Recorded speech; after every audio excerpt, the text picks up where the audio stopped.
Water.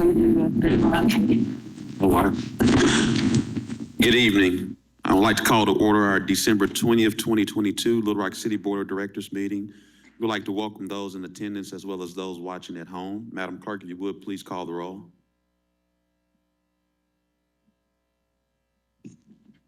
Director Miller. Director Richardson.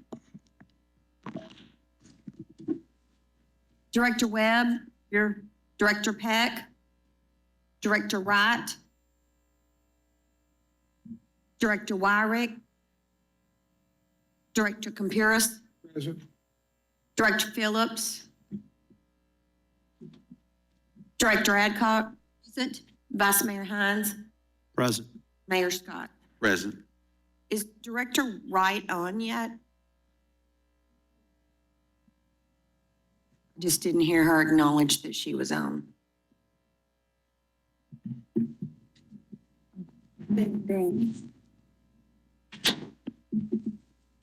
I'm so glad you're here, Tom. Tom will ask that you give the invocation. I'm assuming that's what you wanted, Director Peck. Yes, I was trying to think fast. Please join me. This is a time of anticipation. In our various faiths, we anticipate the coming of a new leader. We anticipate the miracle of the oil staying enough to keep the light going.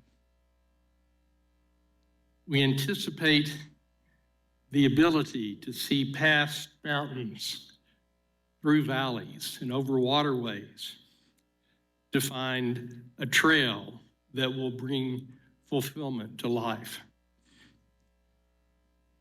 Each time of anticipation calls upon all of our best interests, calls upon all of our skills, but also contains a warning.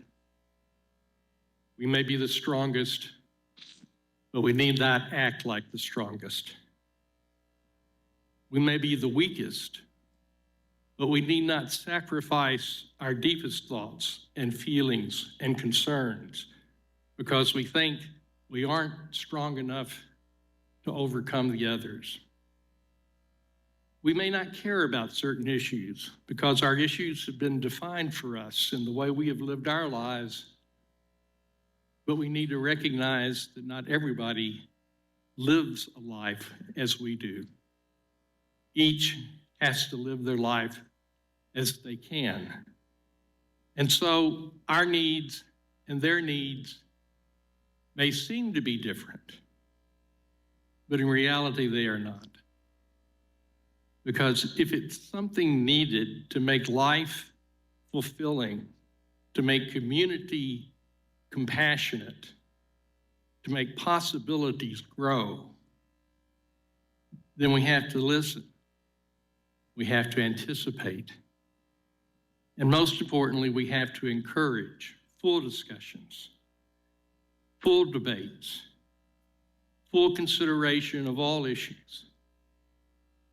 We may be right, but if the only way we can show that our particular position is right is by shutting down the discussion of another position, all we have done is show we are powerful. Our ability to work together, to communicate together, and to achieve together is based upon our ability to take away the tension that comes with anticipation, but to work and depend upon the excitement that comes with possibility. And it is that possibility that unites us for the better. Amen. Amen. May you please stand for a pledge of allegiance.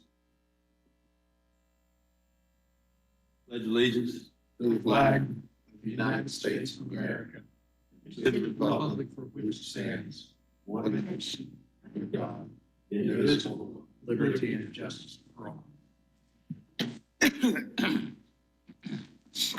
Amen.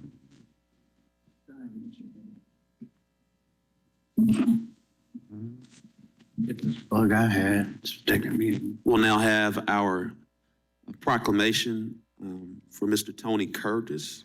I'll ask City Director Virgil Miller if he'll go to the podium as I read.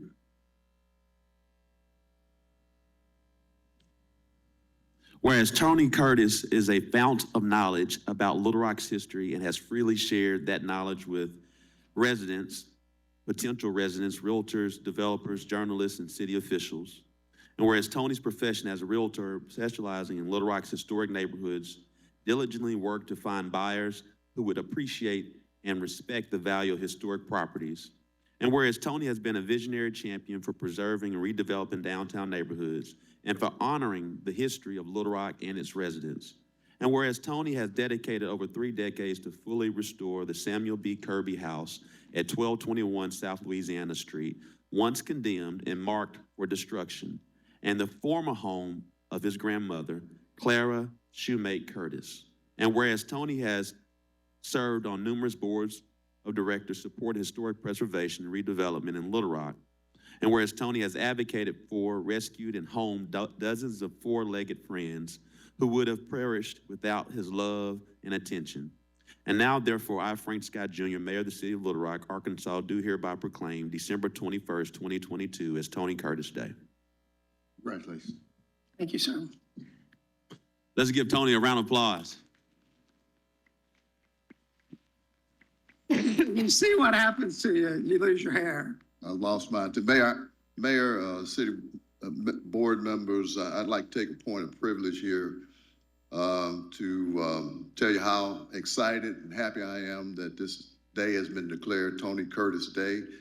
I have worked downtown for 45 years. I've known Tony for all of those times. I'm glad I've been on his side most of the time. When I wasn't on his side, those times I got beat. But it just shows Tony's love for this city and his passion for the city and his commitment to downtown, Ward 1, and everything historical. He has made the downtown a place where people want to live. I don't know if that's always been the case before Tony, but it is certainly the case now. And I'm just so happy and excited and privileged about this, and I'm so happy to call him my friend. And Tony, I wanted to be up here when they read that proclamation, and I want you to have a few words, but I want to be up here with you. Okay, Tony. thank you. Well, I don't really know what to say other than I'm a little slow, but you know, I got a brain tumor back in May and been slow ever since. So, but thank you for the kind words. Thank you. Thank you. Thanks, Tony. Mhm.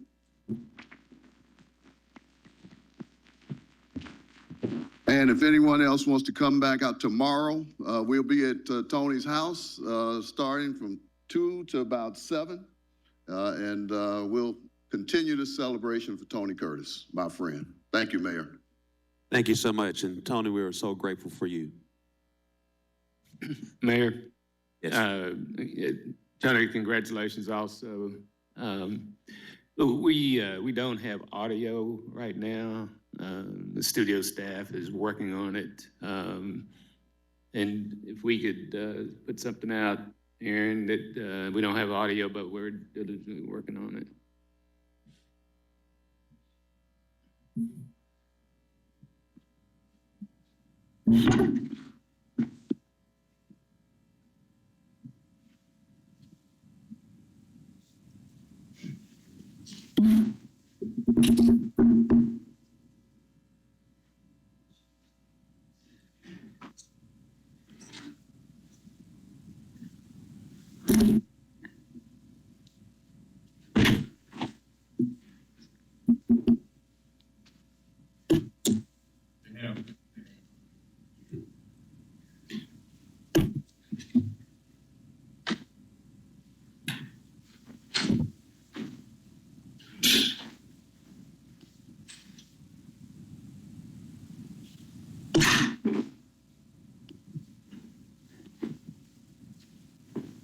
Yeah, come here.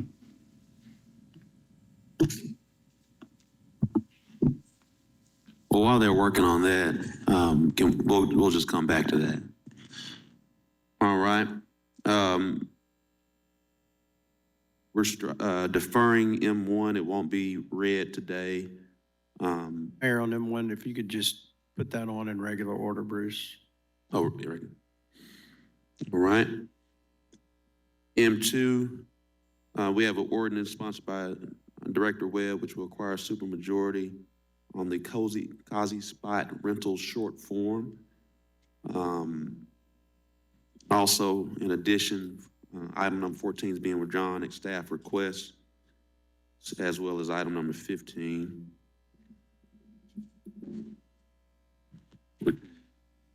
Mayor, it's actually item 15. 15, On the agenda, I had 14, because we renumbered them and it got okay, lost in translation. 15, all right.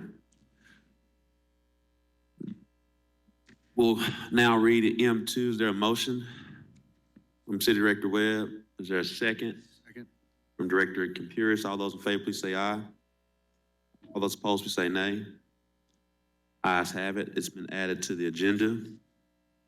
Madam Clerk, if you would, please read the consent agenda. The consent agenda consists of a motion to approve the July 19th, 2022, August 2nd, 2022, August 16th, 2022, September 6th, 2022, and September 20, 2022 minutes of the Little Rock City Board of Directors meetings, and to approve the August 30th, 2022, September 12th, 2022, and September 27th, 22 minutes of the Little Rock City Board of Directors special called meetings.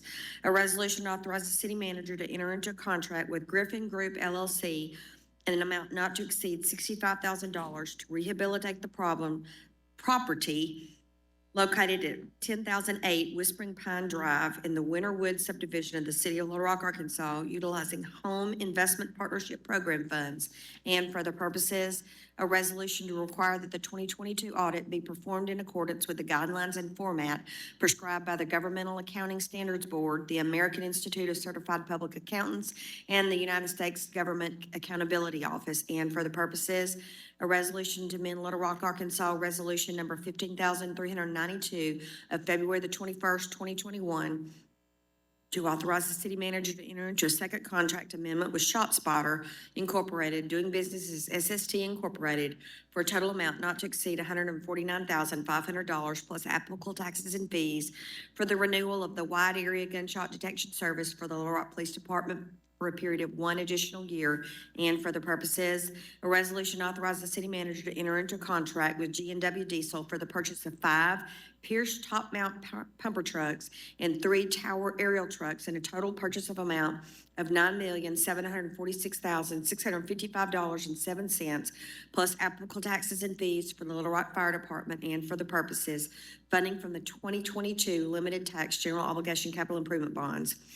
A resolution authorizes the city manager to enter a public service agency agreement to provide fleet maintenance, repair, and fueling services for the Little Rock Convention and Visitors Bureau vehicles and equipment. And for the purposes, a resolution authorizes to state the intended uses, that's a typo, a resolution to state the intended uses of the remaining portion of the second tranche of the City of Little Rock, Arkansas allotment of local fiscal recovery fund through the Arkansas Rescue Plan Act. And for the purposes, a resolution to authorize the city manager to enter into a contract with Flash Parking Incorporated in amount not to exceed $601,042 plus applicable taxes and fees for the purchase of parking access and revenue control stations for the Little Rock Convention and Visitors Bureau. And for the purposes, that concludes the consent agenda. Move for the adoption of the consent agenda.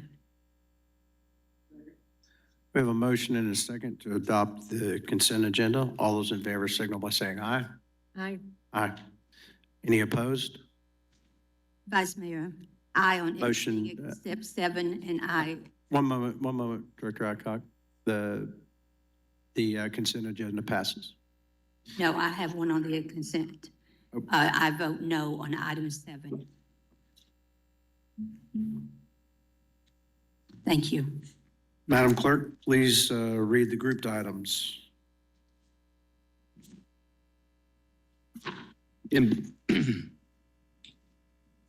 And two, says it's a resolution, but it's actually an ordinance, Vice Mayor.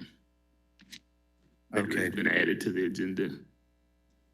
We did. Yes, we did. Right. I was Yeah, just saying so it's an ordinance, though. Okay.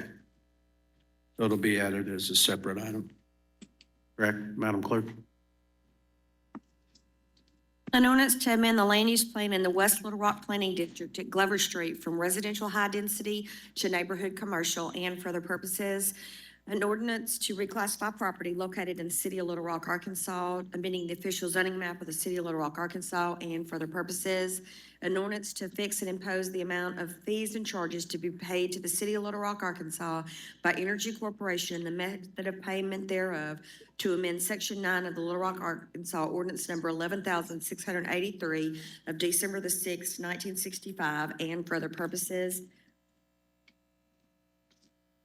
An ordinance to amend Little Rock, Arkansas Ordinance Number 11,366 of May the 4th, 1963, as amended to provide for levying a franchise fee to be paid by Summit Utilities, formerly known as CenterPoint Energy Arkla, to provide for the payment thereof and for the purposes.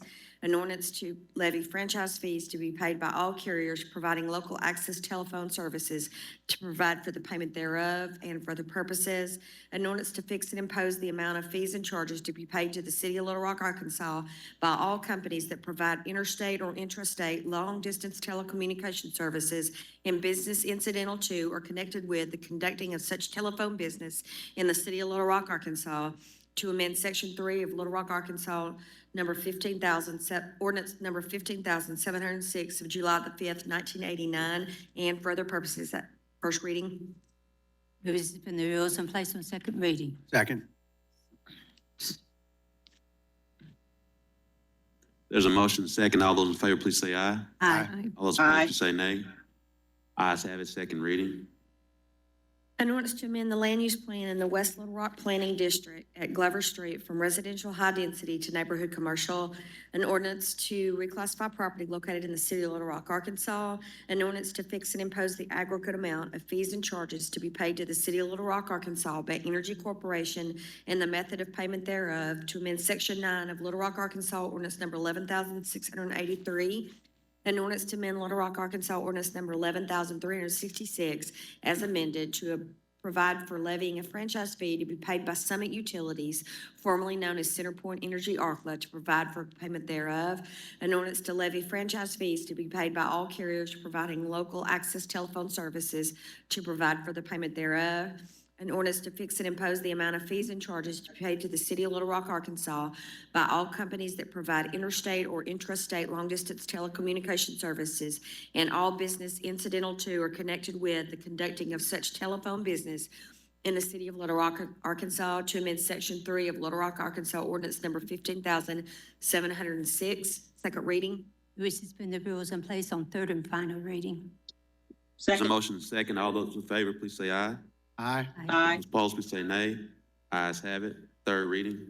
An ordinance to amend the land use plan in the West Little Rock Planning District at Glover Street from residential high density to neighborhood commercial. An ordinance to reclassify property located in the city of Little Rock, Arkansas.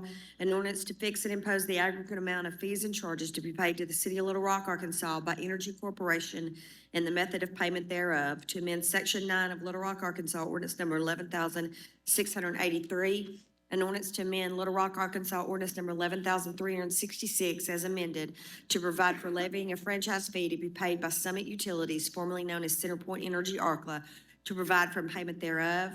An ordinance to levy franchise fees to be paid by all carriers providing local access telephone services to provide for the payment thereof.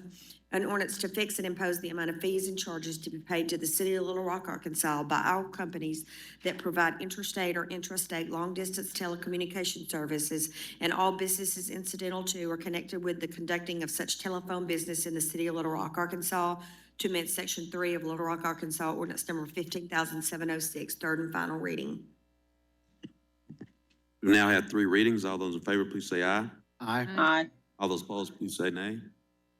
Ayes have it. Madam Clerk, if you'll read item number 16. An ordinance ordinance to approve a plan zoning development, establish a planned commercial district titled Shields and Associates PCD located at 13,108 Lawson Road, Little Rock, Arkansas, amending the official zoning map of the city of Little Rock, Arkansas, and for the purposes, first reading. Move to suspend the rules and place on second reading. Second. There's a motion and a second. All those in favor, please say aye. Aye. Those opposed, please say nay. Ayes have it, second reading. An ordinance to approve a plan zoning development, establish a planned commercial district titled Shields and Associates PCD located at 13,108 Lawson Road, second reading. Move to suspend the rules and place on third and final reading. Second. There's a motion and a second. All those in favor, please say aye. Aye. All those opposed, please say nay. Ayes have it, third reading. An ordinance to approve a plan zoning development, establish a planned commercial district title or development titled Shields and Associates PCD located at 13,108 Lawson Road, third and final reading.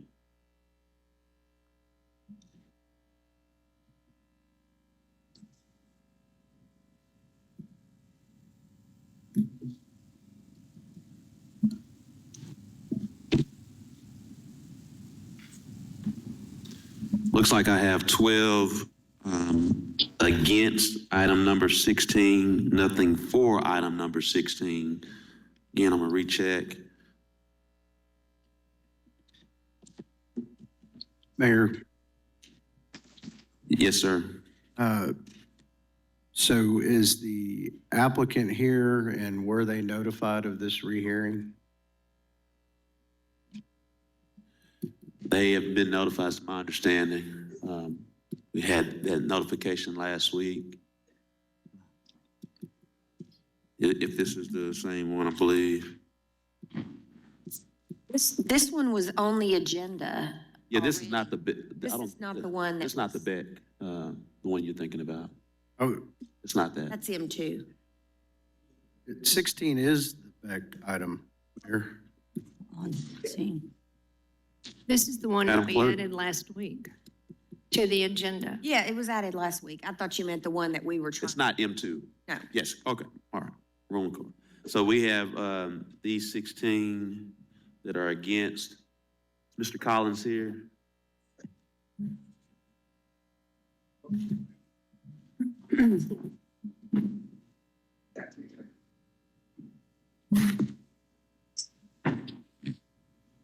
Are you ready for me to speak? Not yet.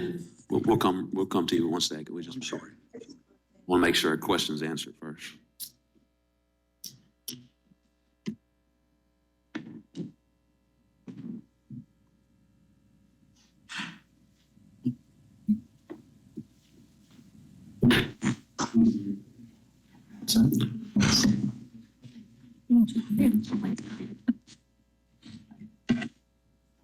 He's sitting there. It's supposed to be at the podium. Mr. Collins?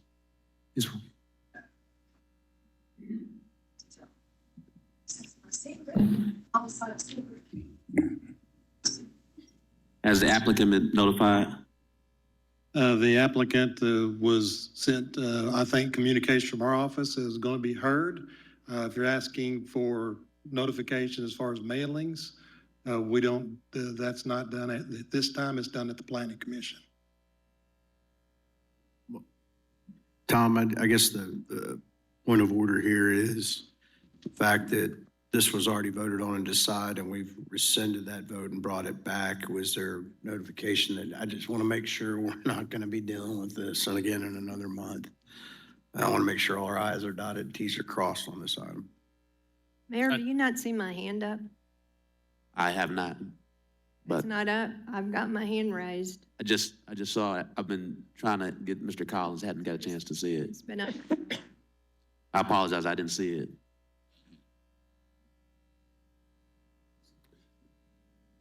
Mr. Carpenter? I had a little trouble hearing, Jamie. What I understood is that the applicant was evidently telephonically notified, but not by mailing, that there would be this hearing tonight, and that there had been no posting on this matter by mail or otherwise. Is that right? Well, That is correct, Mr. Carpenter. The status right now is that this matter is up for approval or denial by the Board of Directors. And did they understand that? I can't say that that was by staff. I can't say that conversation happened. They were just notified of the hearing to be held here at the board.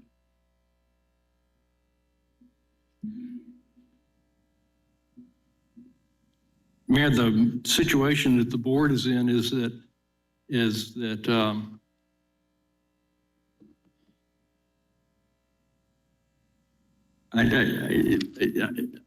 I know that I talked with an attorney for one of the parties to the transaction for the land.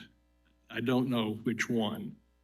Would it be appropriate just to defer this until the new year? Well, I mean, generally the answer to that question would be yes. The concern I've got is this.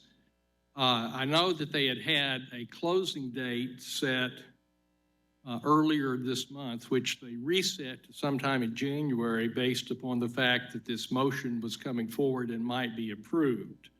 I don't know when they set that to.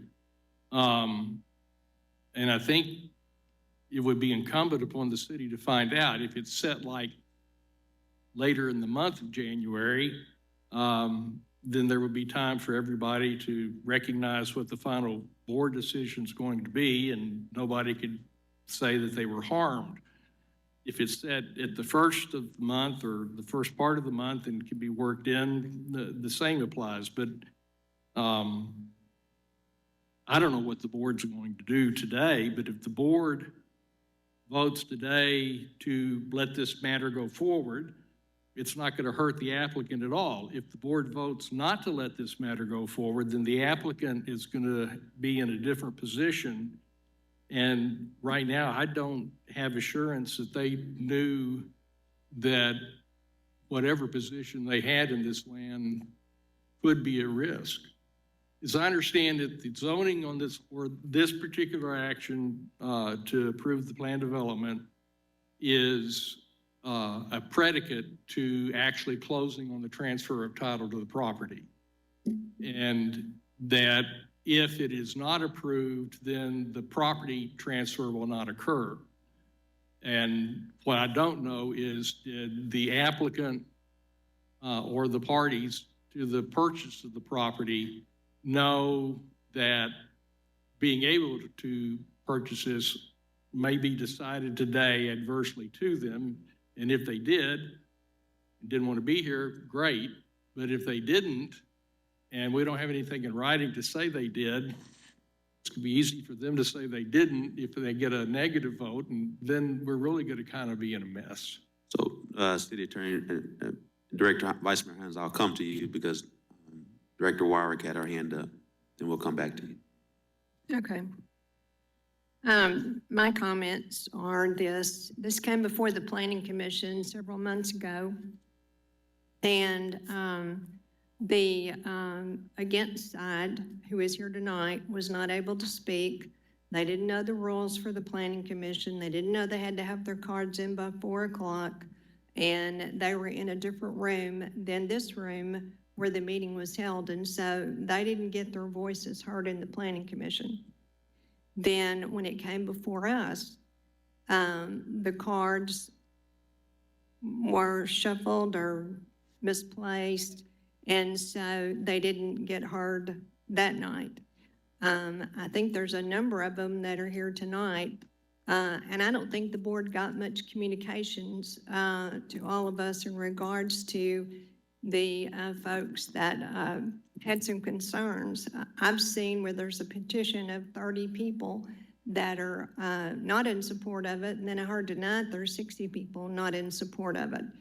So the owner of the property, at least that's what I'm told, was here last Tuesday night and was questioning when the vote would occur, and she was told it would be tonight.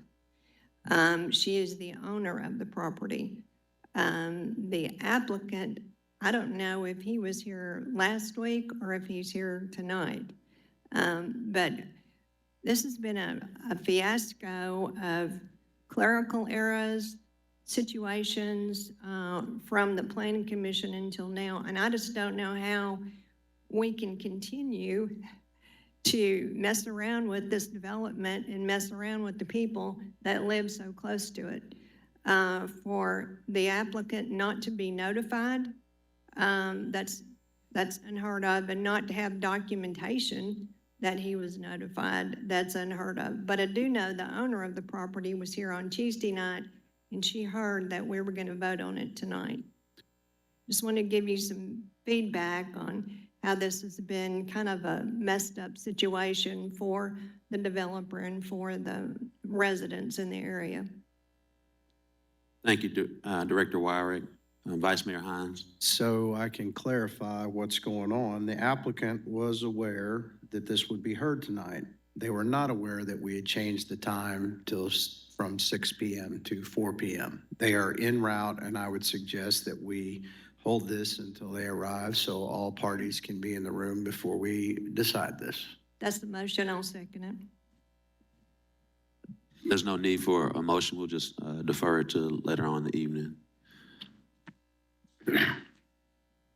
All right, Madam Clerk, if you would, please M2. read M2, please. An ordinance to approve a plan zoning development, establish a planned development commercial titled Cozy Spot Rental Short-Term Rental PDC located at 319 North Summit Street, Little Rock, Arkansas, amending the official zoning map of the city of Little Rock, Arkansas, and for the purposes first reading. The resolution. It's supposed to be an ordinance. It was listed wrong. Move to suspend the rules and place on second reading. Second. There's a motion and a second. All those in favor, please say aye. Aye. All those opposed, please say nay. Ayes have it. Second reading. An ordinance to approve a planned zoning development, establish a planned development commercial titled Cozy Spot Rental Short-Term Rental PDC located at 319 North Summit Street, second reading. Move to suspend the rules and place on third and final reading. There's a motion. Is there a second? Second. All those in favor, please say aye. Aye. All those in favor, please say aye. Aye. All those opposed, please say nay. Ayes have it. Third reading. An ordinance to approve a planned zoning development, establish a planned development commercial titled Cozy Spot Rental Short-Term Rental PDC located at 319 North Summit Street, third and final reading. Director Adcock. Yes, I would like a presentation on this, please. All right.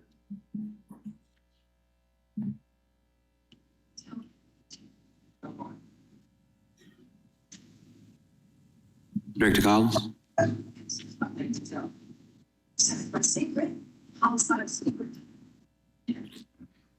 Mayor, Vice Mayor, members of the board, Director Adcock. This conditional use permit was voted on at the Planning Commission and denied. To my knowledge from reading, it has been brought to the board for appeal at the board level. The people that spoke against at the time of the Planning Commission was one individual at that time that spoke against it and had more inquiries listed than anything. And I believe since then, the person that was in opposition did get with the property owner, and also the property owner got with the neighborhood association. And now both of them are in favor of this going in, if I'm speaking right on that. Director Webb may have a little bit more information on that than I do. But that's so the vote was to deny, and and it was a conditional use permit, so it can be brought before the board for an appeal. Okay. Thank you. I also think, though, this is one that actually was voted on at the board level, and it was denied. And Director Webb has asked for it to, who voted in the affirmative, has asked for it to, or on the prevailing side, has asked for it to be reheard, and that's why it's before you today. This has already been voted. Oh, I'm sorry, I misspoke. Director Webb. Thank you, Mayor. The Neighborhood Association unanimously supports this. I've met with the applicant, they met with the applicant, and as the city manager said, I voted on the prevailing side the first time, which was against it. And after meeting with the applicant, we support it, and I think it's a good project. And I think if we remember, he is going to use this property for people who are families of people who are being treated at UAMS. So the neighborhood is fully in support. Okay, thank you. All right. Director Adcock, did you still have your hand up? Yes, Director Adcock? no, I'm finished. Okay. All those in favor, please say aye. Aye. All those opposed, please say nay. Ayes have it. Madam Clerk, if you would, please read item number 17.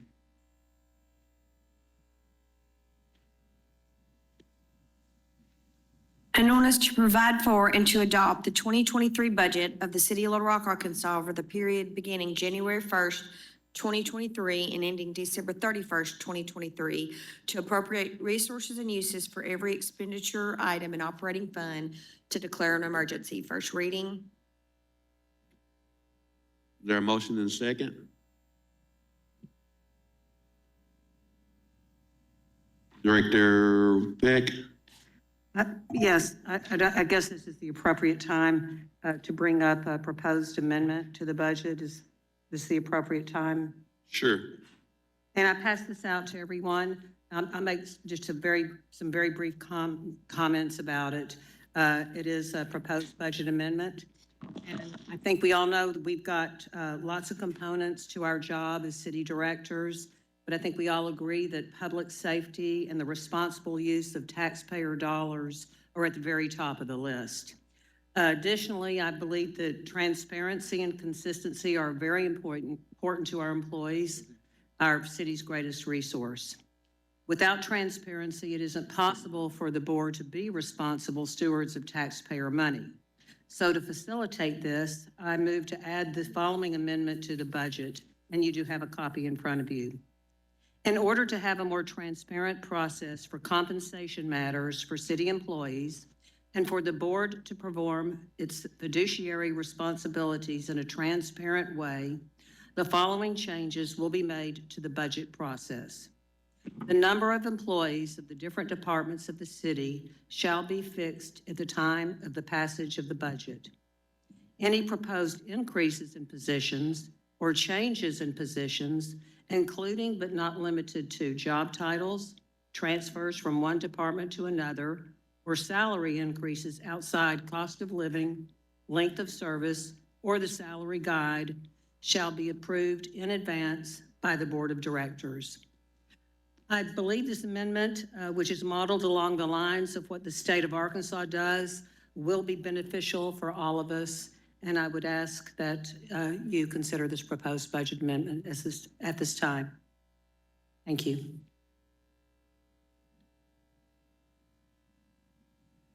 I second it. There's a motion and a second. Is there a discussion? Director Miller, yes. Thank you, Mayor, and appreciate you, Director Peck, for bringing this proposed budget amendment to us. I've just seen this amendment as you gave it out before the meeting started. And it seems to be extremely detailed, and I'm trying to absorb what it all means as it relates to departments and changes in positions in departments and titles and just people moving around. I'm going to need some time to absorb this. It just seems to be more than what I'm comfortable with as far as the detail of the board in this, as these changes are being proposed. Takes a lot out of the hands of department heads and really gets down to a real granular detailed level of involvement of this board, I'm not sure if I'm totally comfortable with this. I would have loved to have had some conversation about this. And I think that some things can be done, probably need to be done. But I'm not sure if presenting this budget, this proposed budget amendment before us at the time of this meeting and giving us a chance to take a look at it and all its ramifications and possibilities is something that I'm comfortable with. I'm not going to support this. Thank you so much, Director Miller. There's a, Director Adcock, did you have your hand up? I have another item, Okay. not this item. There's a motion and a second. All those in favor, please say aye. Aye. All those opposed, please say nay. Nay? Ayes have it. Mr. City Attorney, I veto.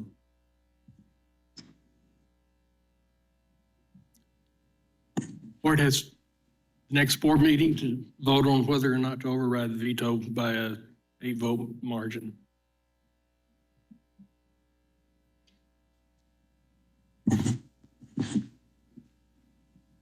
So, Mr. City Attorney, what do we do as relates to the budget? I know this was amendment. Can we carry on with the budget?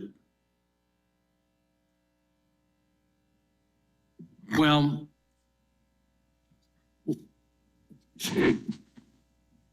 what you've got is you've got a draft ordinance of a budget that was prepared in large part by the manager and the mayor as required by state statute. There has been a motion to amend that budget to include the provisions that Director Peck raised today. And I had one question about the provisions that I wanted to raise too. I don't see any reason why you can't discuss the rest of the budget ordinance, but I would think that it would be premature to vote on the budget while the board is still within the period until the next meeting that it can decide whether or not to vote to override the mayor's veto. You were very efficient. You have 5 days to do the veto and you did it in. The reason why I did is because today is our last scheduled board meeting. And I know many members of the board have expressed to me that they would like to take a holiday vacation. And many board members do not want to be here 7 days from now from what they've told me. And so what I do think is we're still voting on the budget. We could vote on the budget. If we need to take up the amendment, we could take that up in the first of the year. As far as the veto, if someone wants to override, and what would take to override a veto would be 8 votes. I'm hopeful, and I want to just share with members of the board, if we have time for discuss, the reason for the veto is, and Director Miller eloquently stated the reasons why I chose to do that veto, because there's 2 different things. One, it would create an enormous amount of inefficiencies within the city of Little Rock and how we operate. We sign as it relates to human resources because I'm just going to use very simple terms. If someone we choose to hire and we need to hire them as a X kind of worker at $20, and then but we have to hire them at $20 because the job market is saying $20, whereas we may have had 5 other employees who make $18. And if we choose to hire this person at $20 because we need that person, we have to do what we call equity adjustments because they may have the same position. And we will do an equity adjustment, which happens if we bring in this person, if they have the same position as the other workers, that means the other workers now go from $18 to $20 in regards to some other kind of union stuff that I can't go in all that detail. The point of the matter is this kind of amendment would prevent the city from hiring individuals, from filling positions, from doing work for our residents. This board sets the budget. The management team, being myself and the city manager, we operate within the budget. And there are times that within the budget that the city manager and myself, there's an individual who has shown some new potential and they need to change a position. We change that position because it meets the needs of the residents. But if we had to do that every time, it would, one, create a lot to add to the board's plate. Two, the board's purview is policy, not management. Once the budget is passed, we operate within that budget, just like there's any time there's been a new position added to city government as it relates to added in addition to the city budget, the city board votes on that. And so if the intent, Director Peck, is to just have a greater understanding of positions, we can provide a report.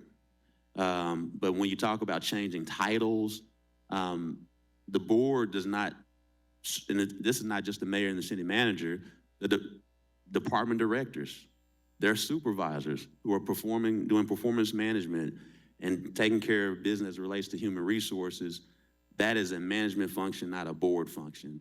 And so while if the transparency is the intent, I think one of the things that we can do is, one, as we all know, that the members of the press, they know every salary of every employee in the city of Little Rock because they can do a FOIA request, and we give that to them. If we need to create a transparency website that shows all of the city employees and they just get it rather than have a FOIA request, we can do that if that is the intent from the transparency. But knowing you and knowing how responsive you want the city to be to your residents, Director Peck, I think this would be inefficient for that. But I do understand that if you want things to be even more transparent, I think we can work towards that.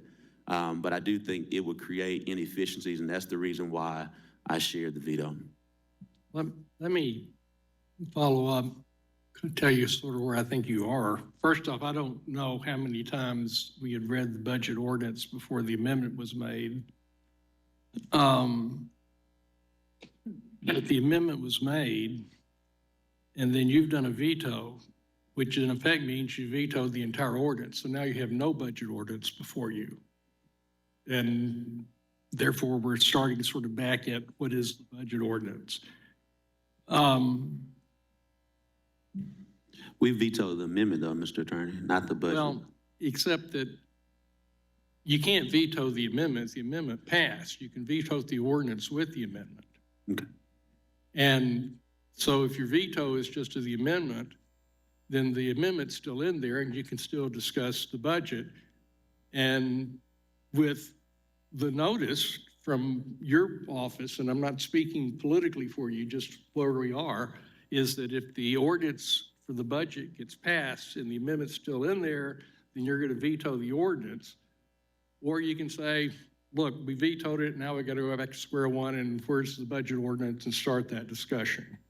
Sure, what we'll do is just we'll do a 2-hour, that'll be germane to veto in the ordinance then. We can't operate with that amendment. And may I pose the one question I did have? Yes, sir. And it's really for Director Peck. And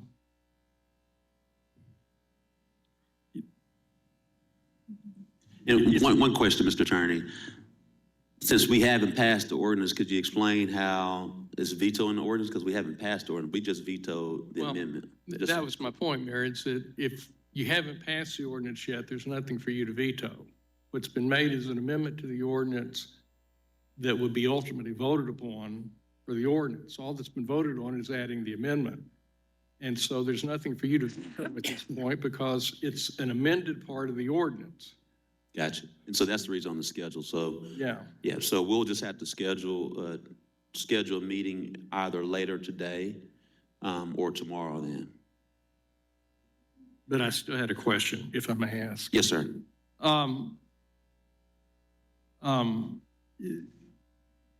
The concept about the number of employees in different departments shall be fixed at the time of the passage of the budget. It seems that what you're really asking is that whatever the budget turns out to be, which is an ordinance that doesn't include all of that, but references all the documents you have that do, you're really saying that what's been presented as the maximum number of employees for the departments under this budget for this amount is set, and that's not what's going to be changed.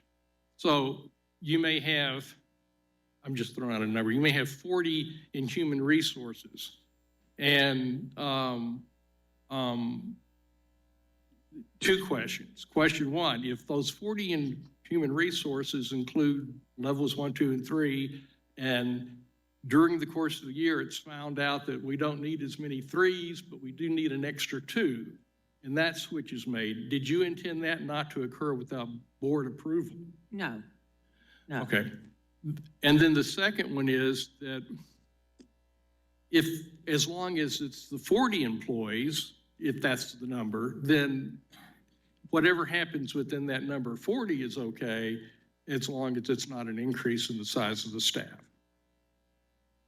Right, and if I can just make a couple comments, if this would be an appropriate time to do that.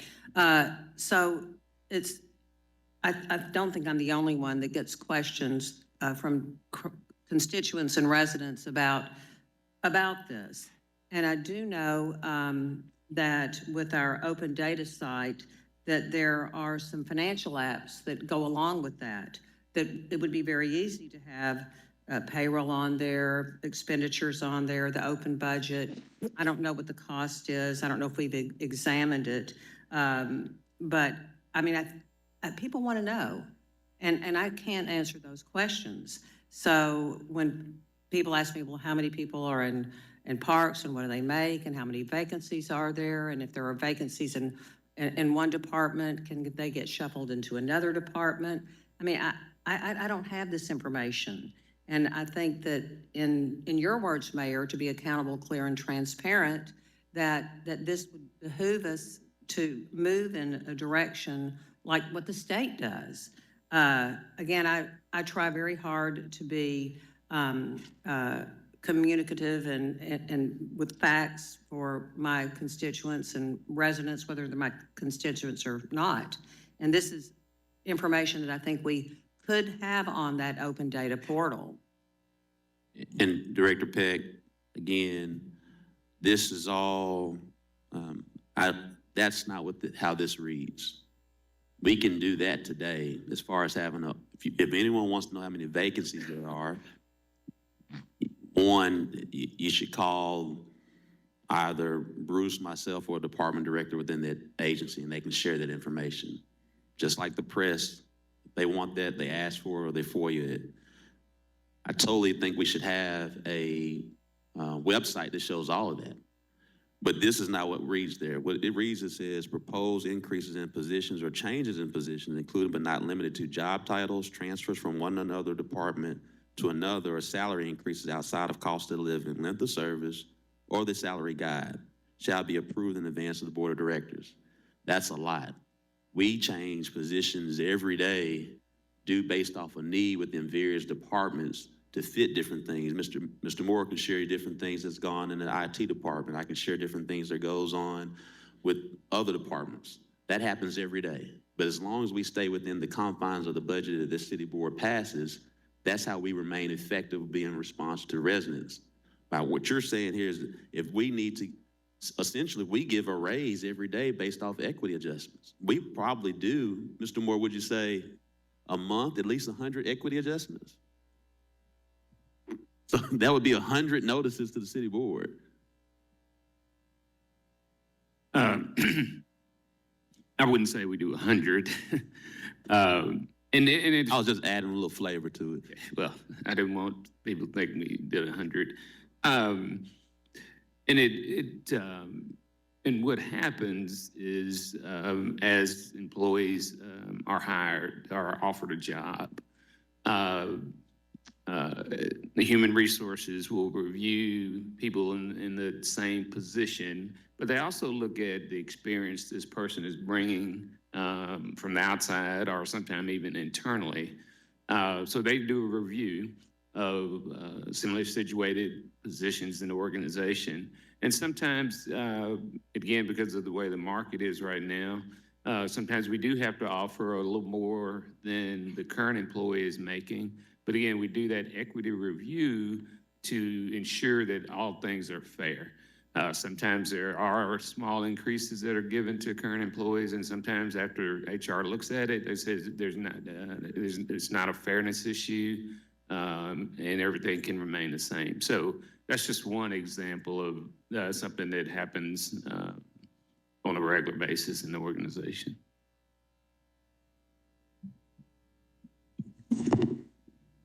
All right, Director Hines, Vice Mayor Hines.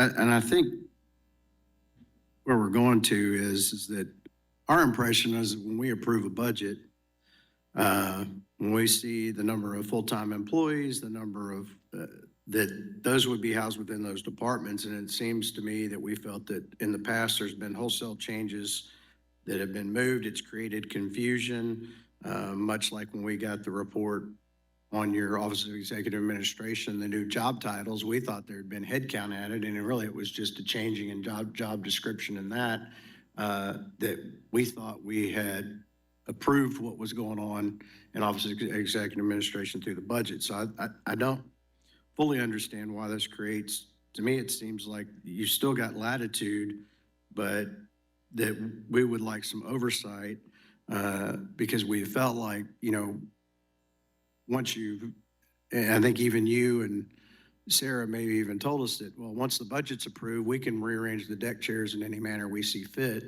with, and I thought that was supposed to be within departments, but it's come to be known that personnel transfers have happened between departments, and I don't know why a little extra oversight when those things come from the board of directors would not be warranted.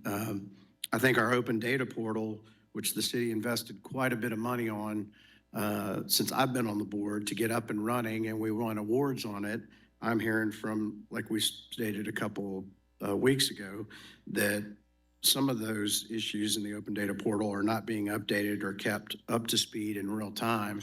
I asked Bruce to look into that and have not gotten a report on it. But again, I think there's portals, and I think we may be making this much more complicated than it seems. I also have an item in Exhibit A that was brought to my attention literally on the way here that I was not aware of, and it's actually a change to our fiscal reporting, but I'll save that once we finish discussing this item, so I'll leave my hand up, but that's not to have any more discussion on this item. I didn't hear that last question. I said I would like to discuss Exhibit A when we get through this issue. What's Exhibit A? Exhibit A is it appears we appear to be amending our Little Rock financial reporting standards for the city with this Exhibit A. It's an amendment, and it's going to change the month-end close. The month-end close being defined as the last business day of the calendar month, and then 15 days from that date. This is now going to change it to 2 months following the end of the reporting period. I know we've had trouble complying with our previous ordinance, but I am not comfortable. You know, I get it because we want to hold the books open because of the revenue reporting issue, but I have some issues. I'm not as concerned with how much the revenue that comes in is what it is, but I'd like an accounting of what our expenses are. We know that within 15 days of the end, we hold the books open for 15 days into the next month.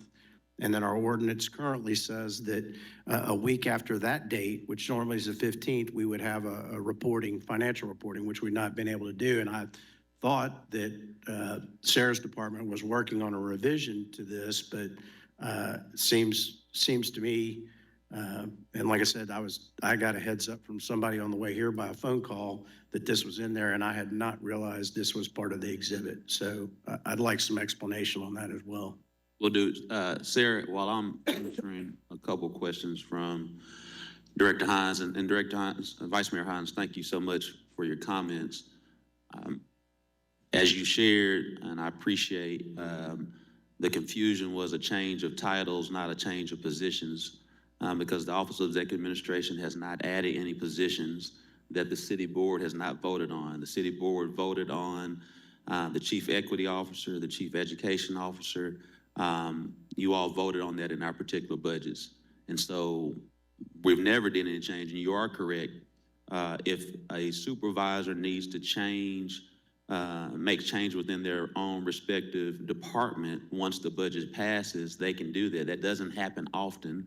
And any change that particularly the Office of Executive Administration has made, we've brought that to the city board. Very much like when we transitioned the Racial Cultural Diversity Commission, kept those same positions and really created a new name and created it to be the Office of Diversity, Equity, Inclusion, and hired a manager, which was the Chief Equity Officer. Again, no added positions, you change the name. That's well within the right of management to change the titles of their individuals and their departments. And so that's, from that standpoint, that's what goes on in other departments. It always gone on with other departments. It's a part of management function, as Mr. Moore shared. So thank you for acknowledging that we have not added any positions, and any positions that have been added has been voted on by the city board. And again, members of the board, I understand if we need to get this open data portal open, that's great. I think that is accountable, clear, and transparent, City Director Peck, and we will definitely get that done. That's something that's probably past time. We probably need to have an open checkbook as well that shows every expense of the city government. That's something that I shared on the campaign trail for my re-elections, that it's time to have an online checkbook. So transparency is what we want. Transparency is what the city board will get, but also you got to balance transparency with efficiency, particularly if the city board wants us to be responsive to the people. And so if there's any confusion, we can get you all the information on any employee within the City of Little Rock departments. We can get that, which you already have. Again, we want to make sure we're being efficient, and thank you, Director Miller. Director Wyrick? Thank you, Mayor.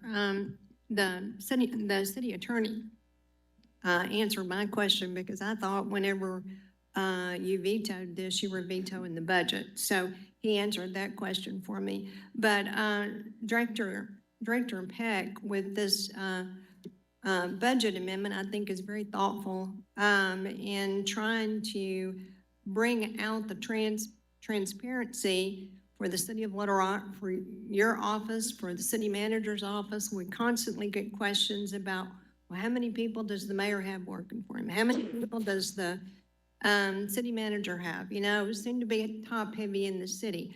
I've also heard things that if a vacancy comes open, for example, in planning, then you take that position and put somebody in it for your staff. Now, I've heard that from the rank and file in the city, that that's happening. If we put this into operation, it opens up the door. We have transparency. I think your FOI request will go down. I don't know how many you got in regards to who's in your office, what are their names, what are they making, you know, that through the last 4 years, but I know it's a number. And people call me and ask me, and I don't know the answer to it. So I'm with Director Peck in this effort. I think it just clarifies for the board and for the citizens what we have, and we're able to talk to citizens when they call us. The other thing I wanted to know about is the last time we talked about the budget, I brought up the issue with the fire department, and I know you're in negotiations, but I had made a conscious decision that unless we had the negotiations completed, gone through that process, then I would not be voting on a budget. And it's my understanding that there has been some negotiations. They're going back to the rank and file in the fire department, and they will not have that information until maybe Monday of next week. So I'm thinking that we probably need to defer the vote on the budget till next Tuesday in order to have that process completed. Thank you so much. I know that's something that you shared. I know many members of the board, as I've communicated with them, that we have a pretty nice deal with the fire department. I don't think we have to wait to that. We pretty much believe that they're going to vote in favor, yes. And if they don't, we can always come back. But right now, that's our understanding on the fire department. I understand that's how, I know that's your perspective. Yes, sir. But right now, we have had negotiations with the fire department. They're in their voting process right now. And the voting process takes a matter of days. Yes, 3 days. Just like the police department took a matter of days. So that's the answer on that. Again, to the Director Wyrick, as we've shared, for 4 years, there has not been any budget increase to positions. That's been shown each time you guys have voted. We can look at all the budget documents that you voted on. Anything that's been added, you guys have voted on. To your direct question, you said that we've put people in other positions. That's not true. I don't know where you're hearing that from. If someone's in a position there in that particular department, please let me know, and let me know when that was. But again, we're spending time on titles. This is a $315 million budget, and we're spending time on a lot of pettiness right now. And I just, again, if we're asking for transparency, we should have an open portal. And I think that's something that we all can agree to as it relates to that. And so I just asked the city board to, at the end of the day, it's about being efficient with the residents, because residents, I too am elected by the entire city. I get a lot of questions, and this hadn't been an issue for them. Director Webb? Thank you, Mr. Mayor. And I appreciate Director Peck's intent, and I appreciate the report that you asked for, that we got, and found it very confusing. And Mr. Mayor, I appreciate what you just said about the getting to an online checkbook. And I think I would disagree that we're being petty, because I think when we have a discussion like this that gets us to greater use of open data and an online checkbook, that's something that's positive, and it's positive for all of us, and it's positive for our residents. So whether or not we do it through passing this or we get there with consensus, the point is that we get there and it benefits the residents. And I think we all have a desire to be more transparent and to work together and to have more discussions at the board level about things and not have them after the fact. And I think those discussions can help us avoid some of the confusion that we've had in the past. So I think it's been a worthwhile discussion, and again, thank you. Thank you so much for your feedback. As we share, we definitely want to work towards an open portal. Director Adcock? Yes. Mayor, on page 22 of the budget, the item down there that has a 12 beside it. Has a what beside I it? talked to Chief Helton. Has a what beside it? It's a 12 over here in the column and where it says change 22 to 23. I talked to Chief Helton the other day, and I asked him if all of these new positions in the police department came out of the study that we had done. And he said yes, except for the lieutenant. The lieutenant actually was a lieutenant we already have, but we needed to put his salary in the budget. But he said there was nothing in the city of Little Rock called a deputy police chief. So then I went to the city attorney and asked him about a deputy police chief. And Tom, would you tell me what you told me, please? Director Hancock, what I said is that I could not find a definition for that. I checked with HR today on that for the board's benefit. I was pretty much under the weather until this morning, later this morning. And I've got an answer from Director Witherill, Stacy Witherill, but I can't read it because my machine's coming up. But I think she's saying that there is no definition for a deputy police chief. The other thing that I checked into was our civil service rules and regulations and requirements. And it seems to me that whether we call something a deputy police chief or an assistant police chief, there's still going to be the 2-year law enforcement requirement involved with the position. Okay, the next thing I found out was that, Mayor, they told me that you had suggested this, and that even maybe that this was not a policeman, but a civilian employee. Then I talked to Mr. Carpenter again, and he told me we could not have a civilian in this title, in this area. So would you tell us what a deputy police chief, in your opinion, is? Yes, ma'am, and thank you so much for the question. And so for members of the board, as you've had this budget for the last couple of weeks, Director, our CFO, Sarah Linehan, went over the budget and shared that there is, thank you, Chief Hilton. I was getting ready to call you. Director Linehan shared in the budgeting presentation that there was a deputy police position right before everyone last week, I believe, when she went over it. But that's been in your budget packet. And not director, but the city attorney is correct. This position does, we did some checking.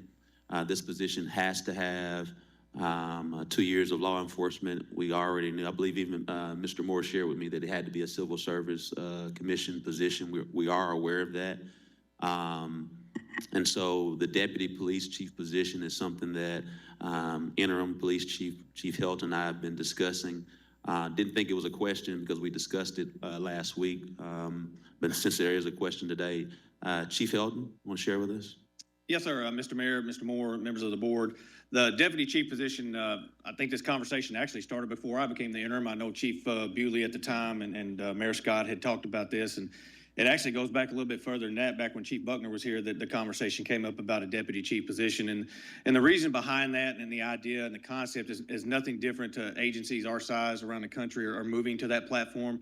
The reason being it gives the chief executive of the police department the opportunity to become more engaged with the community, attending meetings, doing more things out there on the public facing side of it, as opposed to getting tied down with administrative duties that sometimes can consume that front office. Your deputy chief would kind of handle the more day-to-day operations, the more administrative type duties along with the assistant chiefs. And then the chief would handle the big high priority, budgetary issues, any high priority events or incidents, and then any disciplinary issues and things like that would be handled by the chief. But the chief would also, again, be more involved with the community, because a lot of meetings I go out there, and engage with the community. Sometimes we send sergeants, and most of them don't want to see a sergeant. They want to see the chief. They want to see the person who's actually leading the organization out talking. So, and I think it's critical as well to build those foundations with the community, them being able to know who the chief is, who's responsible, who the decision maker is, and who's kind of leading the organization. So that there are a lot of advantages to having that deputy chief position in place. So what I think you have already told me before, that you see this as a person over the assistant chiefs, but right under the chief. Correct. Yes, ma'am. So in case the chief leaves again, which we've got a habit of that, then this deputy chief would take that position. They would act as the interim until a new. What is the difference of that? And I think it sometimes we've had 3 assistant chiefs. So why not just keep 3 assistant chiefs? Why come up with a new position? I think as the department continues to evolve, and I think as we look to become a progressive agency, and as we take on more responsibilities and try to really embrace that 21st century policing concept, there is a lot that goes into it. I mean, even in my time here at the department, we have evolved so much and taken on a lot of different tasks, and we task our assistant chiefs with a lot of different roles, sometimes to the point where they can't really get down in the weeds with their bureaus and really get in there and network and cultivate those things that we've done, because we're tasking them with a lot of different things, a lot of administrative duties. So that deputy chief, like I said, if the chief bailed out, that would be your number 2 person to run the department. To me, it makes more sense effectively from a management standpoint, how we want to really take our department to the next level and be that proactive agency. Okay, and this person would have the same requirements or qualifications as the assistant chiefs? Yeah, yes, ma'am. And the pay would be above an assistant chief, I'm but not assuming what a chief makes? Yes, ma'am. I'm assuming that would be the case, yes. Because if it's a civil service position in a rank structure, that would hold a higher rank, so there'd probably be just a little bit more money as opposed to what an assistant chief makes. Okay, what are the requirements for being a assistant chief? Well, obviously time in grade, in your previous rank. So as when I was a major, you had to at least have 2 years in grade. Time on the department, you have your degrees. Obviously, a bachelor's degree is one thing. Living within the city limits of the city of Little Rock is one of the components. And then obviously going through the promotional process will be what gets you, How many majors do we have now that would qualify for assistant chief? Given the current standards that are in place that I'm aware of, there are only 3. They haven't got their time and grade yet. They will be coming up time and grade at the beginning of next year. I think one of them will meet their time and grade in March. The other 2 will make it in July, I believe, June or July. So we'll have 3. We have some that have time and grade, but they do not reside in the city of Little Rock, so therefore they will not be able to compete. So since we do not have people to fill these positions right now, January the 1st, are you recommending that we then hold this position until July? No, ma'am. There's some considerations before the Civil Service Commission right now to change the time and grade, obviously because of the needs of the organization right now. We have that opportunity to go to them, and I think Mayor Scott has petitioned the Civil Service Commission to lower our time and grade because, like I said, there is a need for the organization right now. So this is going to necessitate then us changing our qualifications at this time for an assistant chief position. Well, we've already started that before the deputy chief thing was even considered, but I mean, obviously having 3 assistant chiefs. And members of the board, just so you're Okay, aware. and you are, excuse me, Mayor, I'm talking. I apologize. You have already started this with the Civil Service Commission? We have already begun our discussions to modify the Civil Service Commission and for the rules and. Before the board passes this, you've already done that? This is a totally, don't get them confused, Director Adcock, there's 2 different things. The assistant chiefs deal, because we realize we have to do a promotional process for assistant chiefs. Totally different from the deputy chief position. So that process is separate. The deputy chief, we hadn't even started the process considering or anything like that. This will have to get approved first before we move forward with any kind of criteria or anything for deputy chief. Who would be responsible for coming up with the duties and the other things for this deputy? I imagine it'll be myself working alongside with HR and then presenting it before the board, I'm sure. Okay, thank you. Yes, ma'am. Director Adcock, you. and with Yes. Chief Elton there, I knew him as a sergeant, so go back. But one thing that we have in Arkansas law that's a quirk is that if somebody is in an interim status, they can only be there for a certain period of time, and then we have to change it.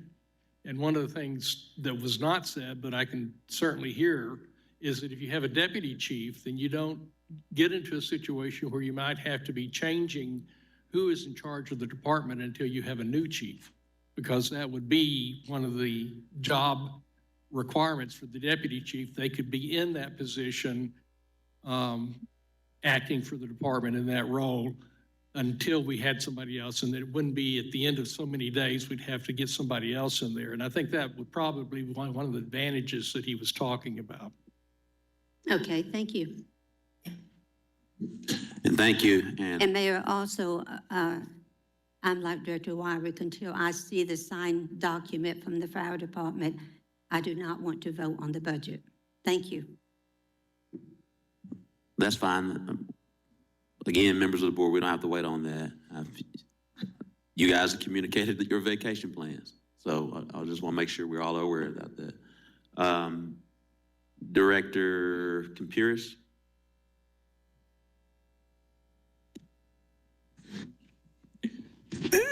Mr. Mayor,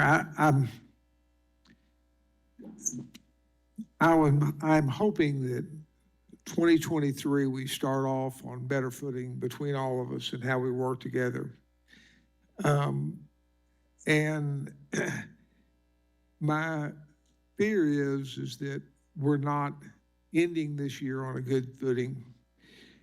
And let me be just honest with you. If you take the collective questions that the 10 of us get, it is questions about staff, how we pay for staff, where they are located, if they're moved, and that sort of thing. And I'll take you on your word that they're not. And I appreciate what Cappy's done, trying to put some rules around how we do it. And Kathy Webb is right. Maybe an open checkbook and doing something where you can see things in an easier fashion. But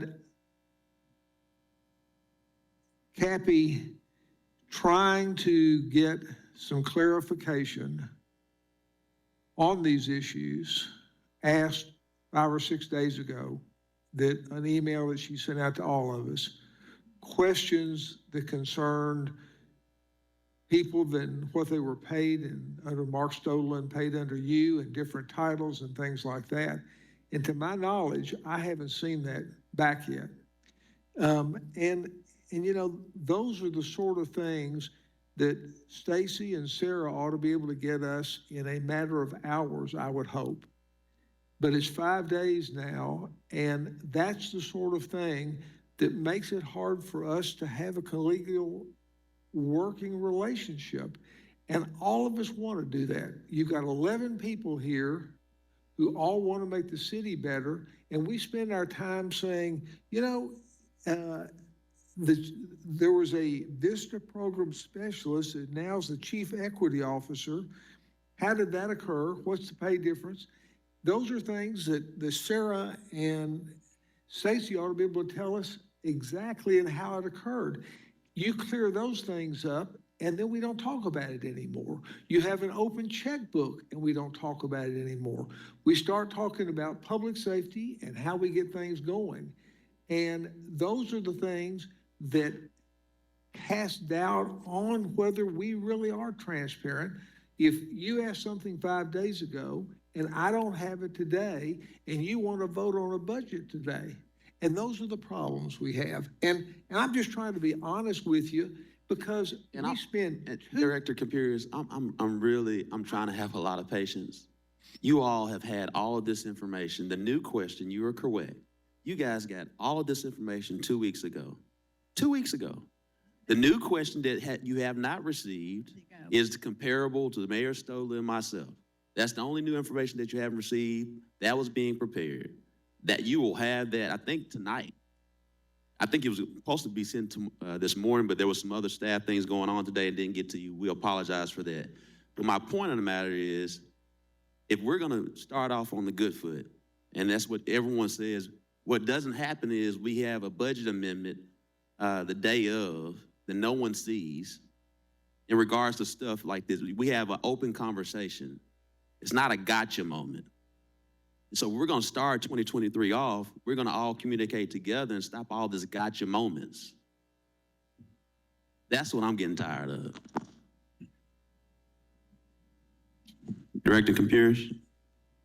again, all I'm saying is that I'm trying to say to this group, you and everybody, these are things that are asked for that ought to be pretty simple. They weren't there 2 weeks ago because I don't know what happened before. And those are the sort of things that make it hard for us all to work together. And I'm begging you to help us get this information quickly so we can move on to issues that are important. And that's all I got to say. And thank you so much, Director Capurius. And what I'm begging you is that we all understand this is a two-way street. That's what I'm asking. And what I will share is that you all have had all of the salary information sent to you. The most recent question was comparable to Mayor Stoller. That was. And we'll have that information. That has not gotten to you. And I will apologize on behalf of the staff that didn't get to you. We'll handle that. But we're spending time on one department on a $315 million budget. That's my concern right now. We're not spending time talking about the historic raises we just gave to our police officers, the historic raises we're getting ready to give to our firefighters, the raises that we've given to 911 officials, the work that we're getting ready to do for our sidewalks and our streets. Not comparing this administration of the last 4 years versus another administration from 12 years ago. All I'm asking, if we want to really get on a good foot, let's move on a good foot together. The race is over. Let's start over. Director Miller?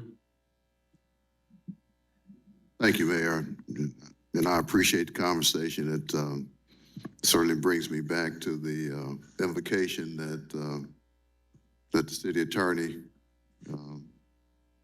led with before this meeting started about, listening to everyone and everyone being respectful to each other.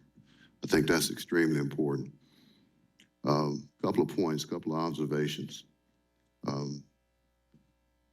support the spirit of the amendment that Director Peck was giving us, but it was given to us right before this meeting started. I believe that a simple conversation with you before this meeting started and Director Peck about what she wanted, I think could have been handled in such a way that you're sharing that we could have an open portal, we could have an open checkbook. I think that gets to where we want to be. But again, when things are sprung on each other right before the meeting, I think it causes this type of confusion and passion between each other. But I believe this could have been easily done with a phone call. And I think we could have got there. I really do. And I think this could have been avoided. I think Director Peck, it could have gotten to what you wanted. I really believe that.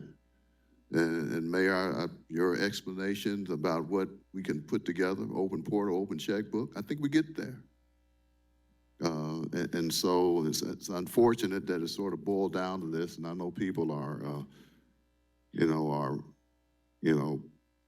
passionate about positions that we're having, but I think we can get there because I know we all want to have the same thing. But conversations need to be had prior to a board meeting. I think the public wants to see us working together and not having this type of disagreement. What things that I think can be avoided just by having conversations prior to this and seeing things prior to this. This, again, was given to us right before the board meeting. I support what Vice Mayor was saying as it relates to Exhibit A in this budget. Man, this seems like it totally changes our existing financial reporting requirements. I read the thing and I was thinking we were working on trying to get something done to put us in compliance with what we already had. But instead of having that conversation, and I know me and the city attorney was supposed to be getting together. We never got together. It's been postponed maybe about 3 times. Maybe both of us had a little thought about that. But when I see Exhibit A, which then just totally takes off the existing ordinance without us having the conversation about why we wasn't in compliance with it, that's not the way this should be done. And so I think there's this conversation that needs to be had, prior to the meetings that we're having that are at board level. And I think this stuff can be worked out. I really do. I don't think we're that far from what Director Peck and everybody else, quite frankly, I want to see too. I don't think we're there. I don't think we're that far from it. But when it happens like this, I think a lot of this sort of gets lost. I totally agree. Because what I'm hearing is that everyone would support, an open portal and an open checkbook. And I think that gets to really the essence of what we're talking about.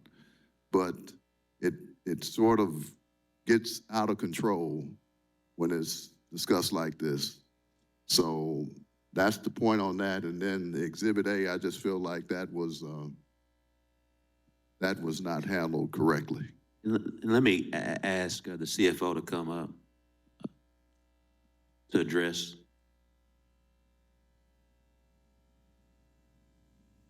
Thank you. Mayor, members of the board, Exhibit A has not been changed in several years. That exhibit is the same as it was in last year's budget and the budget before and the budget prior to that, at least. When I met with Director Fortson probably 4 years ago to begin talking about updating our reporting ordinances, it was already in the budget ordinance at that point in time. His opinion was that that probably overrode those reporting ordinances at that time. But we've been working for 2 years to get the revised ordinance from the city manager's office, but I want to assure, or not, excuse me, not from the city manager, excuse me, from the city attorney's office. But I do want to say that that has not changed. You can pull last year's budget ordinance. You can pull the year before that. There has been nothing that was done this year by any stretch of the imagination. It was tweaked multiple years ago. It's been many years ago.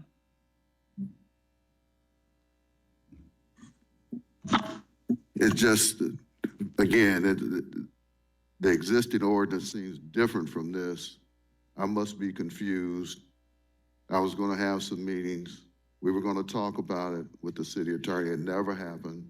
This just seems like it's changing up what we were gonna talk about without us talking about it. The current financial reporting ordinances requires that this schedule be attached, that there be a schedule attached to the ordinance that lays out the time frame. And that's been done every year, but this schedule with the time frame has not changed in several years either. So are you telling me that the financials that we get, that I've been receiving since I've been on this board, have been in compliance with the ordinance for financial reporting?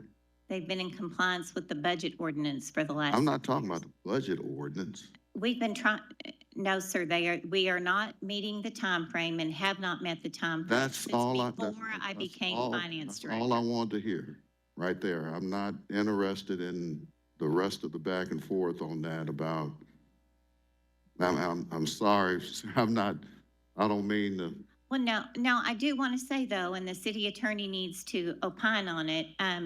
When the budget ordinance was adopted with that schedule years ago, the ordinance says in the clause at the end that anything inconsistent, that this takes precedence. So I know Director Fortson years ago also felt that this ordinance modified that one, but we haven't been able to get a response. Sounds like the city attorney needs to give us some clarification on that. City attorney met with the auditors about some of the concerns that have been raised by finance, and they didn't understand them.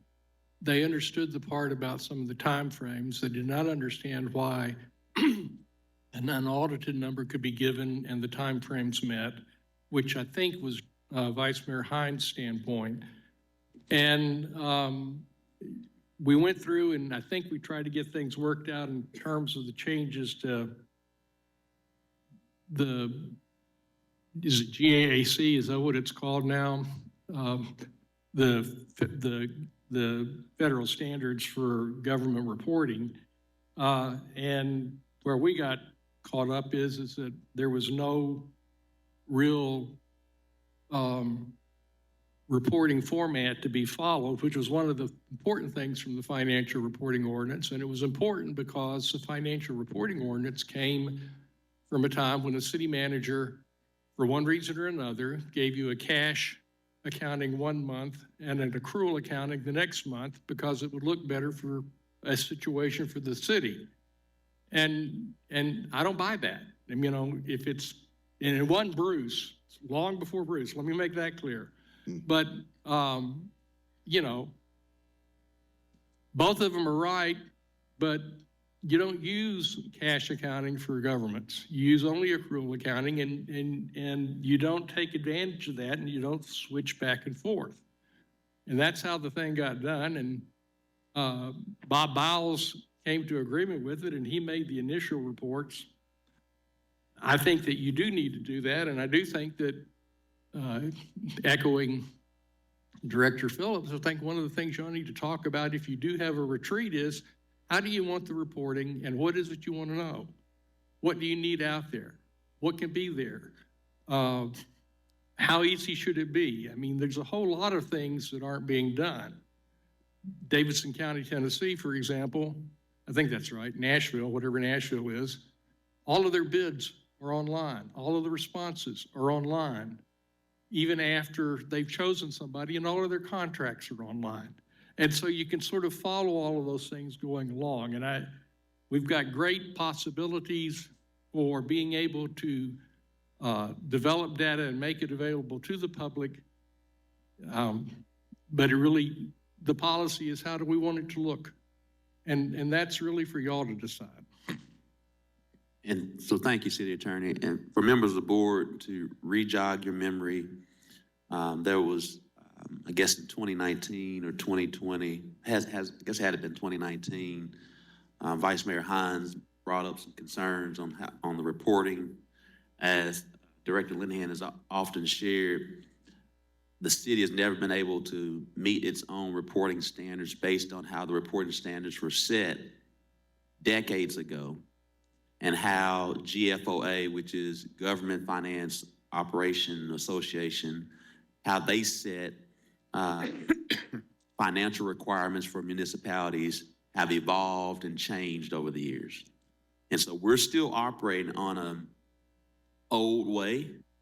And so it doesn't set up our finance department for success when Vice Mayor Hines rightly so asked the question that he asked, because we're operating from the old way, but to keep her CPA license, and she has to operate from a different way from GFOA. That being said, if you remember, just trying to give everybody a year in review, I asked then former City Director Gene Fortson, who we all know is a very adept business person and financial person, to work with our CFO and represent the city board and to what the city board would like to see.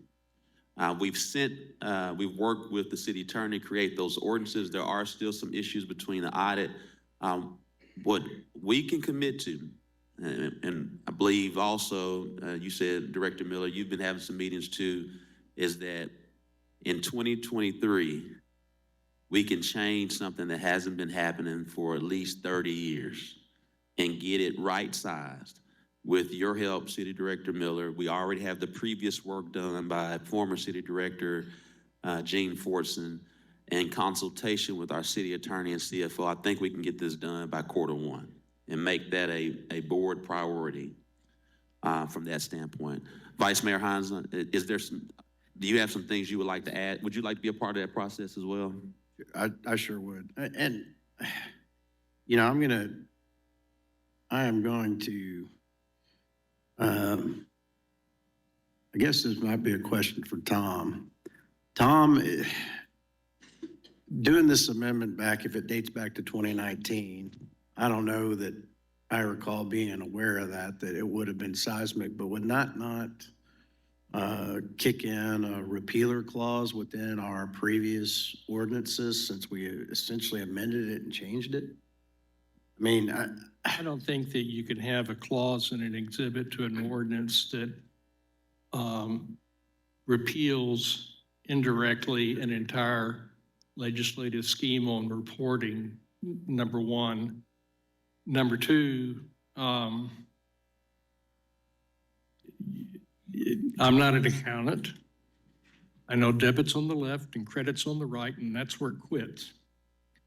But that said, I've presented our ordinance and some of the changes that were suggested to other accountants, and they found nothing wrong with our reporting requirements and thought we could meet them. Let me hasten to add that I don't know what that means. I mean, if Sarah's position is, rightfully so, I want to know that when I give you the number 10, there's not going to be an 8 next month or a 7 the month after or whatever, that it is 10, will be 10, and will always be 10, and you can count on it as 10. And I think that's where she's coming from. And she can't do that when we have unaudited individual numbers on the time frame set within the current ordinance.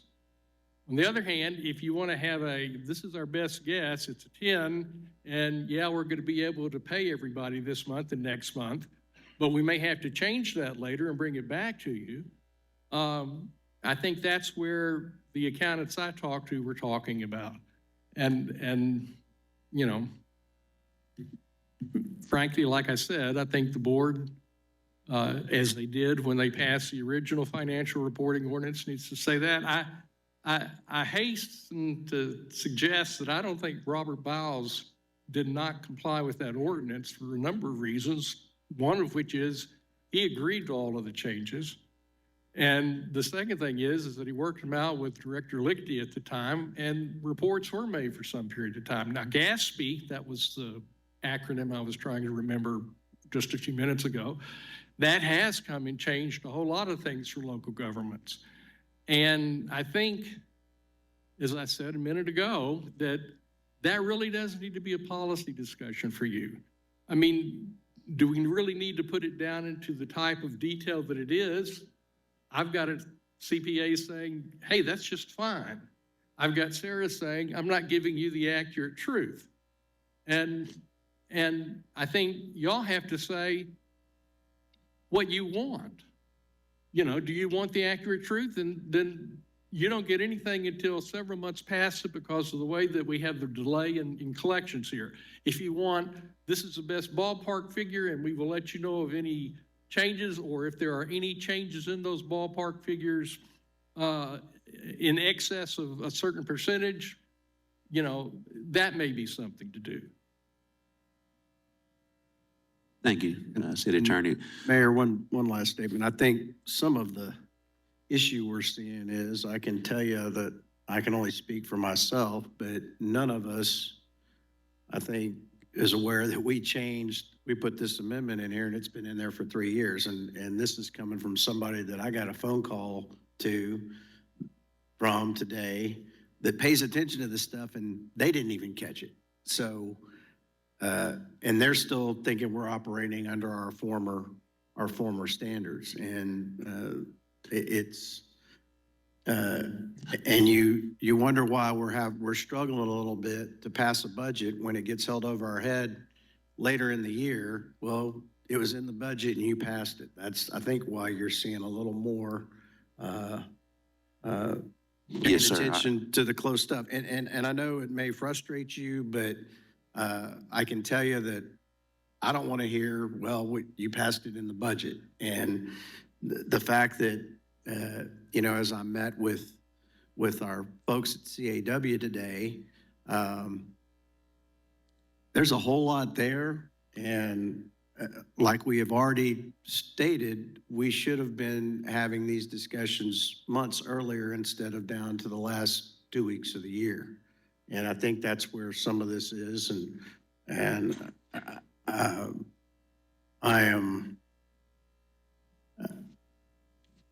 the only thing I'm aware of in our budgeting process that we don't know by the 15th or literally by the 21st day of the following month is the revenue number.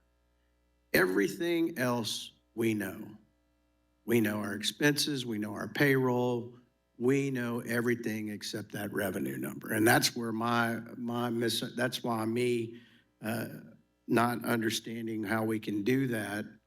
And maybe that's the difference in coming from the private sector and the government accounting standards. I just don't see how we can continue to operate when we don't know for 60 days where we stand.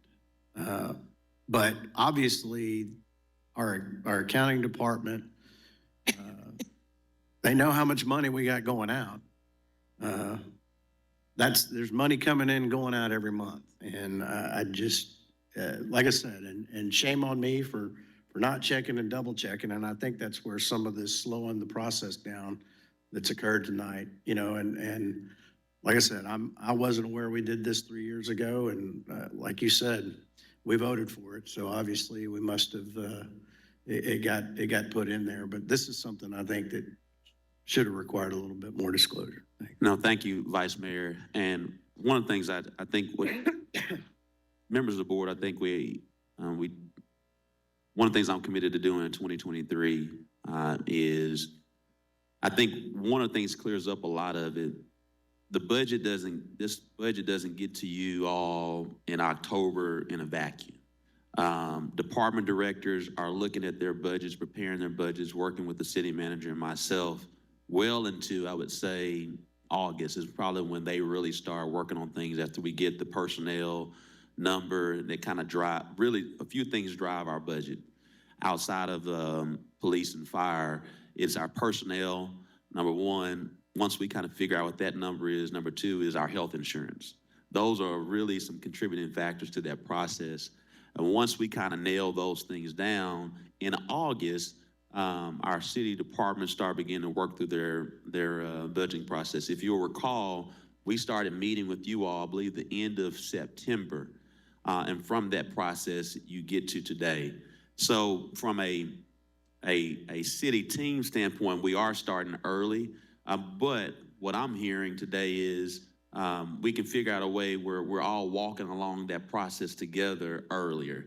And so, for instance, we had the working sessions in September. Maybe we have some additional before we even get to the September working session, which is basically when we kind of know what the numbers are. I want to get your feedback to see if we need to make any pivots or changes, which we did and which we've incorporated in this budget. Maybe there's another process in early September, late August to get you all incorporated. So we're kind of all tracking together at the same time. Because clearly you all have other commitments, other jobs, things of that nature. So what we'll try to do in the 2023 budgeting process is figure out a way to get everyone tracking along with. What I would like is for, if you all are in agreement, Director Miller and Vice Mayor Hines, since there's been a lot of work already done with the financial ordinances with City Director Fortson, and so really as the city attorney has eloquently shared, you know, we could do it whatever way we want to do it. The question is how do you all want to receive it? And so what I want to ask in our January, I believe, Mr. Moore, January, we kind of have a, what do you call that meeting? The first meeting in January is kind of like a Organizational meeting. Organizational meeting. If between maybe that the three of you all could work together, maybe we kind of show what the process is, and then after that organizational meeting, the three of you all just figure out how the board, I believe the board trusts you, City Director Miller on finance, as well as Vice Mayor Hines. And if because we already got the work done with former City Director Fortson, the city attorney just really wants to know the pleasure of the board, and he can make it work from a legal standpoint. I hate to say it like that, but that's what attorneys do, is figure out how to make it from a legal standpoint.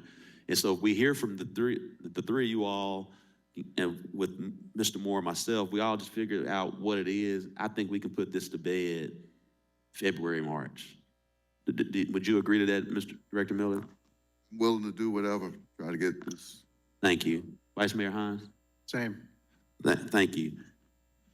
So I think we got that situated as far as how we move forward with the Exhibit A. And Vice Mayor Hines, I can't remember back to 2019 either, so I'm sure there was some discussion on it. And so we'll move from there. Director Capurus, is your hand still up? Director Capurus, is your hand still up? Mine is. Mine's been up. All right, Director Peck? Yes, thank you. Since I opened at least half of the can of worms, I'd like to say a couple of things. I don't think this is petty, and I'm insulted that you think that this is petty, the ordinance, and I think that the residents and constituents who asked for this information would be insulted that you said it was petty. With that being said, I did send some follow-up questions, and you and I had a discussion about it. It was either Friday or Saturday, and you said we would get the answers soon, but I haven't, but I understand I will tonight or tomorrow. Director Witherell's report was good. It answered a lot of questions, and as Vice Mayor Hines said, some of the things were clarified. My list of questions certainly did not have just to do with the Scott administration versus the Stodel administration and positions and salaries. It went into much more depth. So I'll look forward to those answers. And I look forward to being able to have some conversation, but you may not hear about this, but Director Wyrick has, I know Director Campuris has, Director Webb, Director Hines. We get these questions from our constituents. It is our job to provide them answers. So I'm all for the open portal data system, whatever the software costs, and that'll save everybody a lot of time and money. But it's not, Eddie.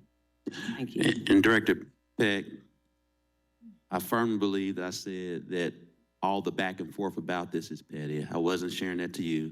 If you took it that way, I want to make sure right in front of everyone that I apologize. I did take it that way.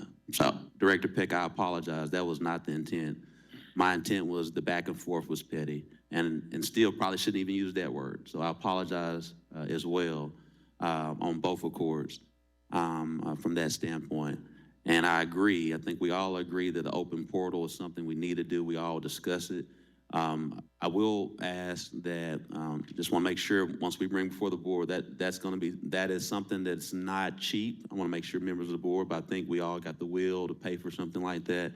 We can work on that process. Mr. Moore,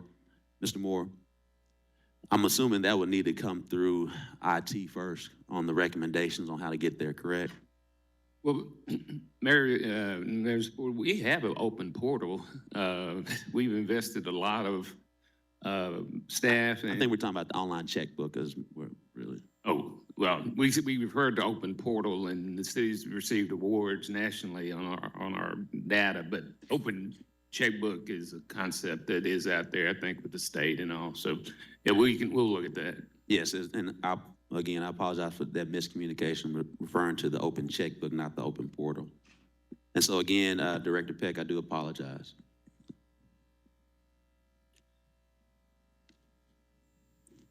Director Wyrick? Thank you, Mayor. I've been on this board for a few years. I can remember when we go into a budget session and we had a white binder that was this thick. Bruce, you remember that? We had a page for each person that worked for the city. It was a balance page for each person. And we would just be kind of deer in the headlights with all of those pieces of paper that we had with all that information. And really, we didn't get to a succinct report. We now have a report that comes to us. And by the way, we got it December 13th. I think today's the 20th, so we've had it 7 days. We have a report that describes our budget, our personnel, those kinds of things. It's always helpful for Sarah to come and go over it with us. That was helpful for me to happen last week. But us talking together is sort of an issue because it creates a situation where if it's two or more of us, then we're supposed to notify the press. And so we get coming here and we have questions, and I don't think anybody has made huge major changes to this budget above what's been proposed. When I saw the differences between the police and fire increases, that brought me pause. I started investigating into it, and I knew we were raising our employees, all our employees, to $15 an hour. And I knew the firefighters started out at $14.17 or something like that. I don't know where, $14.50 was the entry level. So I thought, well, that can be fixed pretty easily to change them to 15. And so I did raise an issue about the increase for the fire personnel from 4.5, and I understand it's going to be 6. But maybe there's some other benefits or some other things in it which, we've not seen. But I don't think anybody has really made major changes to this budget of $315 million. I mean, it's been a discussion, but I don't think the people that elected us expect us to come in here and just say, oh, okay, here's 75 pieces of paper and we're good with it. So I think you ought to be proud that we as a team took the time to go through the budget, look at the different items, and then give our feedback to you and to the rest of the board. So I don't want you to feel that we're attacking or any of those kinds of things, because we're not. We're having, I think, a friendly discussion about where the budget needs to go, what's in there. So basically what you and the city manager presented in concert with the staff, you know, the department heads bringing information, I think it remains relatively unchanged. So you ought to feel good about that. No, thank you so much. You don't? Oh, no, I was saying thank you. I do feel good about it, and it's not we feel good about it. It's a team, and again, this doesn't happen without each of you. So very grateful. Again, when you talk about how we're prioritizing our police and fire and parks in this budget, it truly is going to be a game changer as we continue to move forward and address the issue. So thank you, Director Wyrick. Director Hines? Mayor, I might make a suggestion that we table this and deal with item 16, as that applicant's been in the room for quite some time, and then come back. Yes, sir. Thank you for that. If you wouldn't mind doing that, I think maybe we can let the pot stew a little bit, and then we could hear this, and then maybe grab a bite, and then reconvene to try to get this thing. Do we have food here tonight? Yes. Oh, great. Okay. All right. Thank you, Vice Mayor. I do appreciate that. What we'll do is we'll table this discussion. Members of the board, as I shared, and Vice Mayor, is the applicant here? Yes, he is. So members of the board, what we'll do, since we have 16, I believe 12 or 16, well, 12 for item 16 that are against, 12 that are against item 16. We have the applicant here. What we're gonna do is allow the applicant to speak first, and then we'll have the 12 that are against, and what we'll do with the 12 that are against, in the essence of time, since we know there are 12 that are against it and there's nobody for it except for the applicant, we're gonna limit the debate for 20 minutes after the applicant. So the applicant will speak, and then we'll allow everyone just kind of go in order. And again, there are 12 against, none for, except for the applicant that's here. Mayor, just to keep life simple for me, Yes, sir. why don't you just say we're going to move to item 16 right now, and we'll come back, and that way it doesn't take a vote, and I don't have to worry about it. Take a vote? Yeah, if you defer it or if you table it, it's going to take a vote to get it off. But if you just say, well, we're going to move on to 16 right now. Oh, thank you, Richard. We're gonna move to 16, still have the 20-minute debate. Mayor, can we not make it 3 minutes per person? I think that comes up to 2 minutes per person. Can we not do 3? Yes, ma'am. We'll do 3 minutes per person. Okay, at least 3 minutes. There may be some people that don't want to speak, but yeah. Yes, ma'am. Thank you for that, Director Wyrick. Applicant, if you'll approach. And so applicant, since we're doing the against 3 minutes per person, you have 3 minutes. Thank you. I'll make mine short. Good evening, Mayor and members of the board. I'm Brian Dale from Joe White and Associates. He's talking to the mic. Good evening, Mayor and members of the board. I'm Brian Dale from Joe White and Associates. This application was originally submitted to the Planning Commission on June 13th. The site contains approximately 5.3 acres and is located at 13108 Lawson Road. The site is currently undeveloped and in the City of Little Rock extraterritorial jurisdiction. The project includes an office building along the frontage of Lawson Road, which will screen the buildings behind the contractor's office. Each phase will be one building, and the developer will widen Lawson Road with the third phase. The developer is retaining a buffer of trees along the west and a 100-foot buffer along the north property line, as shown on the sightline drawings. Did the packets get sent to the, okay. As shown on the handout that's coming before you.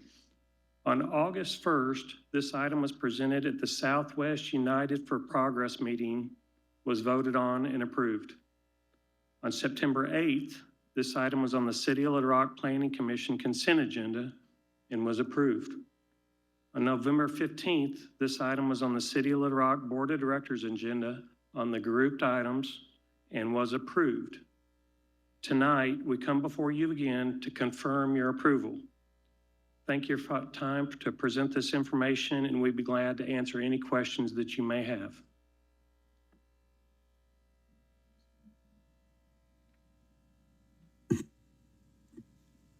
I have a question. Nobody to recognize me. Will you recognize me? Yes, ma'am. BG, Director Wyrick, I'll recognize you, I'm sorry. Okay, thank you. It's been a bit since we looked at this application. How many mini storage units are going into this? Is it like 250? I think it's less than that. The front building along Lawson Road is going to be the contractor's office. Right. He is proposing 2 buildings behind that will be for him and his materials, which will be stored inside.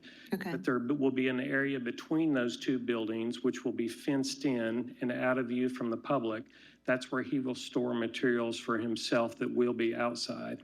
Okay. And then there's 4 buildings behind that should the market come about, he would rent to other people. So the outside storage would be just for his use for his business? Or will there be others that will be able to store? It'll be just for him, and it will be between the 2 buildings and fenced in. It will be not visible from outside. It will be screened all the way around. Okay, but you don't know how many units it is.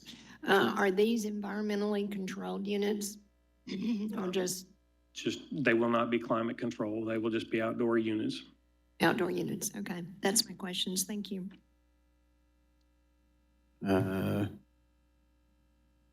We don't have any other, let me grab the cards real quick. Director Pierce. I'm sorry, Director Pierce, didn't see your hand.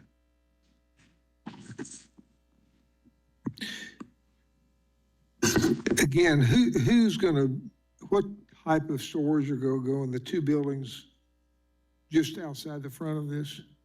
May I let the developer come forward and speak about his business a little bit and talk about the type of materials he'll be storing? We'll let the. That's fine. I don't. We'll let the business. I'm not sure what they're going to do, what they're storing, what the use is going to be, what the. This business is. This is Ben Shields. Can you talk about your business a little bit and what you'd be storing there, please? Certainly. Good evening. I'm Ben Shields. I'm owner of Shields and Associates and partner in Rainbow International. Rainbow International is an insurance restoration business in which we clean and store contents. Could you speak more? I'm having trouble hearing. I'm very sorry. He's pulled up, Mike. Is that better? Much. All right.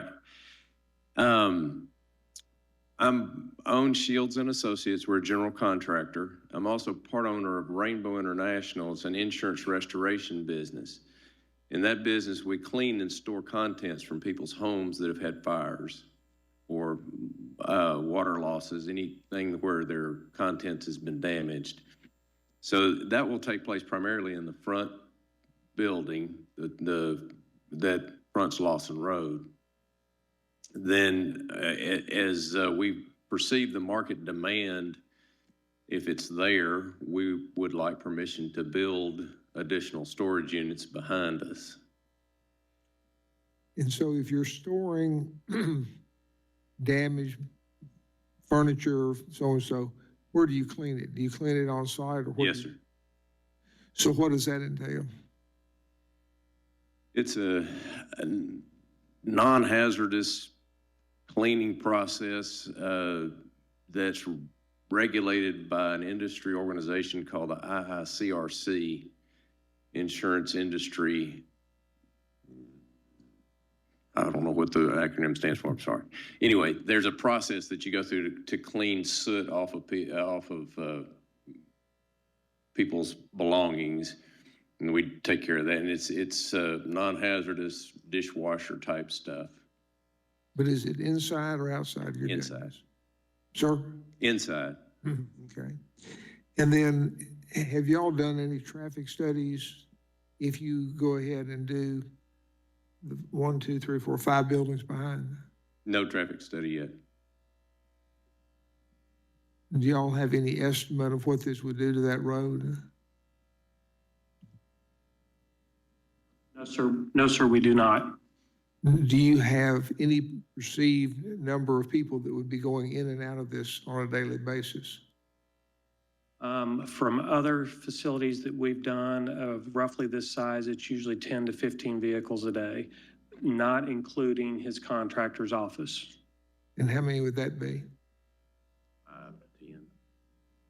5 to 10 employees per day. So we would have roughly 25 vehicles a day. Okay, thank you. Okay, I don't think we have any other questions. Do you have anything else to add? Okay, let me grab the cards. We'll go on this. Mr. Nathaniel Hayes. Thank you, everyone. Thank you, everyone, for your time. I appreciate, excuse me, sorry about that. Thank you, everyone, for your time. I am adamantly against this. I own a property, 4-bedroom plus house. It's over $300,000 in value. I'm immediately near where this would be. I have many, many concerns to this, that it would lower my property value. There's going to be noise added to any type of commercial activity that's going on at the end of our residential street across from it. I live in the neighborhood that would be literally across the street on Duval Road. There's going to be added traffic. There is no sidewalk whatsoever in our neighborhood. There's no sidewalk leading up to this area. There's no turn lane. There's not even any type of pull off on the side of the road. The road in no way is ready for any additional commercial traffic. I have some seriously concerns about looking at this and what type of fencing would be. Is it privacy fencing? You can't tell me that you can see 4 buildings in the back and one in the front like this. I was also under the impression that this is going to be mini storage, but now we're hearing this is going to be like fire treatment for environmental disasters and things that have happened in someone's house. We don't have a sewer system out there. What is the runoff? How is this going to be treated? How is all of the runoff water going to be dealt with from all of this? What are the environmental impacts of this? I haven't heard anything that's a compelling argument other than this gentleman's word that some standard is going to be followed. But also, if there does end up being any type of storage for this, there are no less than 10 mini storages in a 5-mile radius. You can go to Google, you can look it up. I called all of them that would answer, which was 7. They all have space open. There's absolutely no need for additional storage in this area. You can go 2 miles one way, and there's 2 right there. You can go 3 miles the other direction, and there's 1 right there.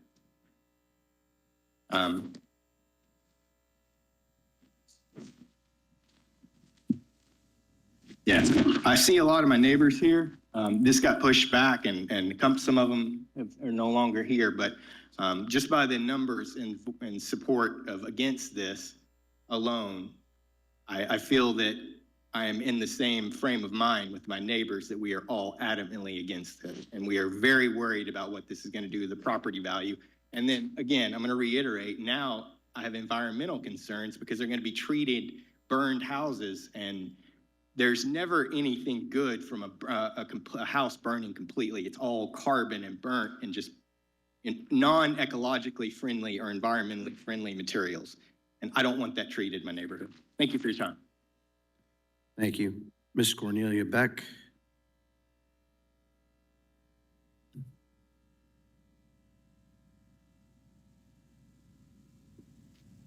Thank you for allowing me to speak. I attended the meeting, the planning committee meeting, but because of the technicality, myself and 2 other people were unable to speak at that meeting.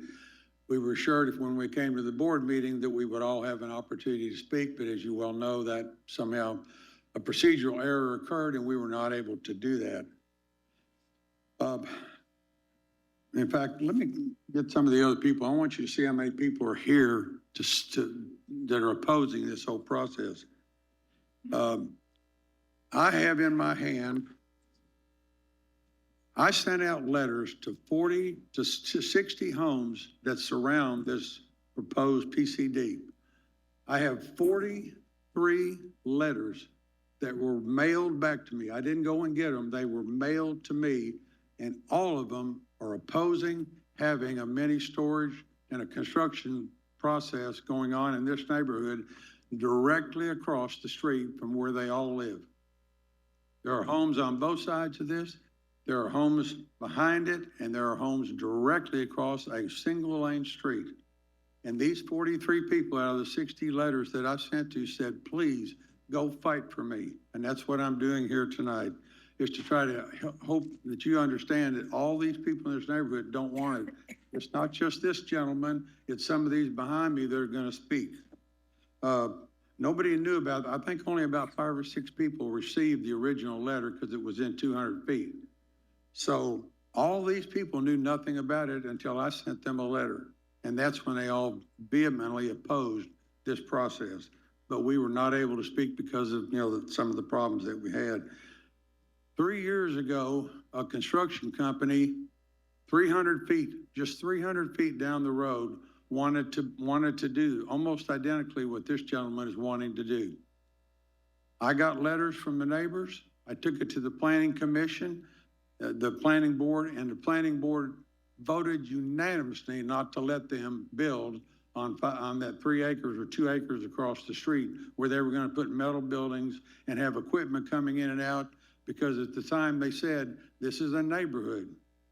There are 60 plus or 70 homes in here, and these people want their piece. They don't want a mini storage building with offices and equipment and backhoes and whatever equipment's gonna come and go, making noise and beeping early in the morning and when they're doing it. I look out of my house down on top of where this mini complex is gonna be, and I personally would prefer it not be there. There are a lot of other reasons, and I'm gonna let some of the other people address them that are here. Thank you for your time. Thank you, Mr. Beck. Cornella Beck? My name is Cornelia Beck, and that was my husband that just spoke. I am also opposed to this rezoning of the 5 acres. I would also like to add the property that he mentioned that the board did not approve, or the planning committee did not approve for rezoning several years ago, now has a new home being built on it. So there is new development of homes in this neighborhood, and that's what we want to promote. I would like to add that as a tax-paying citizen who expects the board to have the sound judgment to preserve neighborhoods, I will be able to see the storage yard from my home.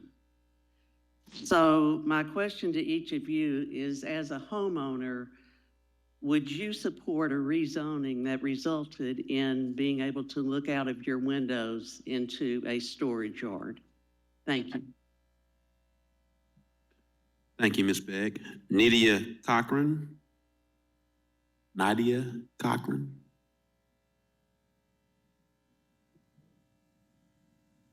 Nadia was not able to come to stay because of the change in time. There were a number of people who were going to be here at 6 o'clock. And when we called them, I called the mayor's office and they said we had to be here at 4 o'clock. I called a number of people and they couldn't come at 4 o'clock. Nadia was one of those, and she's not currently here. Thank you.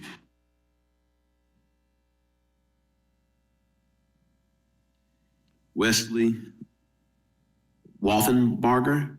I apologize if I'm not pronouncing it correctly.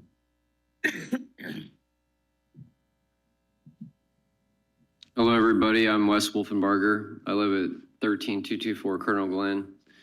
This gentleman's business really reminded me of the opening scenes in Breaking Bad. The teddy bear floating in the pool, and the guy in the hazmat suit. I really don't know what his business is. I hope it is safe, but for his employees and his health in the long run, but I certainly don't want that in my neighborhood. And recently on 13100 Colonel Glenn, that's since my dad bought that in about a year ago, we've been working to clean up the abandoned buildings and the all the trash that was left by the previous resident, knocking down old structures, because we want to make this a beautiful area for our families. I have 4 kids that live right around the corner from this place, and I would prefer that we continue to keep it a neighborhood. Thank you. Thank you so much. Dr. Forrest Glover.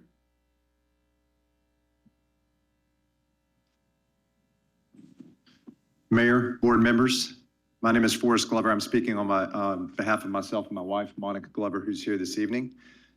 I'd like to thank you for your time to allow you to get to speak our mind about this. Most of the important things have already been said by the people that have gone before me. As Barry pointed out, just 3 years ago, the planning committee decided not to rezone an area just 300 feet down from this commercial. I think that's important because my wife and I made a large life decision to build a new house that will directly abut this land that is being considered to be zoned commercial. Had we known that this could possibly get zoned commercial, there is no way that we would have undergone the financial commitment that we are now going through. Now, I know that the person that is building this has stated that there's going to be fences around it and it's not going to be able to be viewed from the road. Our property that we currently live on and that we are building a house on is significantly elevated from the Lawson Road area. We can look directly down on top of this, and every day of the rest of my life that I live in this new house, I will look down on top of this storage yard that they are planning to put there. I'm not particularly interested in doing that. And God forbid if I ever have to sell my property, which I've made a large investment into, having a storage yard there will significantly reduce the amount that I can sell this for in the future. This will be a large burden financially, as well as just aesthetically for the rest of my life. I really hope you guys put some serious consideration into, we really want to keep this a residential area. Thank you. Thank you. Jason Beck.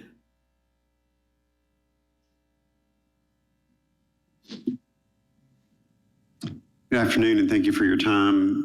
Kelly's going to hand out some maps here, which I think will be a good diagram of the area that we speak of. My name is Jason Beck. I live in the home that immediately is adjacent to this land. This 5 acres is on the edge of my backyard and comprises most of the border of my backyard. I've lived there for 15 years. I'm raising 3 kids there. And for all the years I've been there, I've looked down on that piece of land and there were 3 homes on that land. It's not undeveloped land. That has been a residential land for as long as I've lived out there. There are approximately 70 homes within 1,500 feet of this site. Most everyone there is opposed to this. We do not want a residential zoned area turned into a commercially zoned area in the middle of our neighborhood. And in addition to that, with the unknown nature of the type of business that is going in there, I just think it's a potential hazard to the families who live in this area. And I think putting a commercial zoning in the middle of a neighborhood area adjacent to, there's a home to the east of it, there's a home to the west of it, there's a home to the north of it, and there's a home to the south of it. There are homes on every side of this 5 acres currently. And we're skipping zones to change residential to commercial in the middle of a neighborhood area. And I'm opposed to it. Thank you. Thank you. Mrs. Kelly Emerson.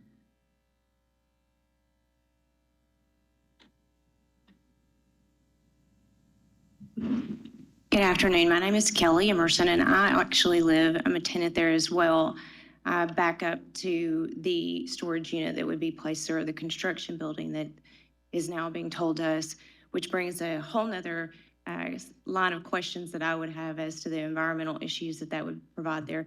I actually keep 4 horses right there beside that would border up to that. So you're trying to change this residential 5 acres to commercial to back up to the horse pasture. And I don't want to see that. I already have enough as it is, and I want to keep it this beautiful Bolic creature pasture-like land out there, and it's residential and all the pretty houses, and that's what everybody out there is trying to do and keep it that way. And I oppose the construction business, not to mention the environmental aspect of that we have no idea the impact now. Thank you. Brennan Beck.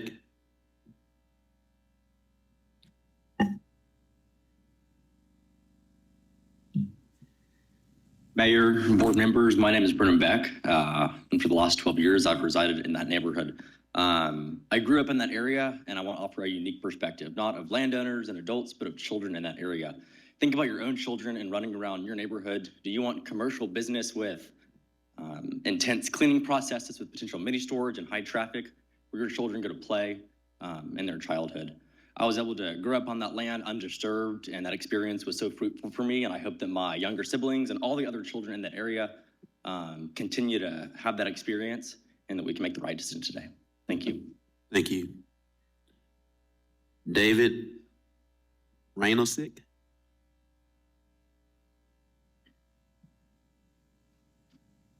Mayor and members of the board, I don't have a lot to add over what's already been said, other than when we purchased our home a few hundred feet from this location, it was a home in a neighborhood, and that's what we were looking for, and that's what we've got right now. And I would just hate to lose that. So thank you. Thank you so much. Judy Chisholm.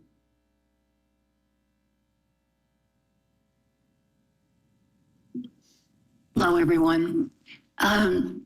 Lawson Road is a two-lane, quiet country road. We have lived on Lawson Road for 40 years. We raised our children there, our horses, our cows, and wheat. It's difficult to pass the car on Lawson Road because it's a two-lane road. And we definitely don't need more traffic there. And as I said, it is a family road. It's a country road. And with the addition that they're wanting to do, there will be so much traffic in and out, and I don't think there's any way that they can say it will just be a few cars here and there. You also have to worry about theft. We had a member of our family who had a place where she was storing things, and a U-Haul came in and clipped off the locks on many of the places and stole things.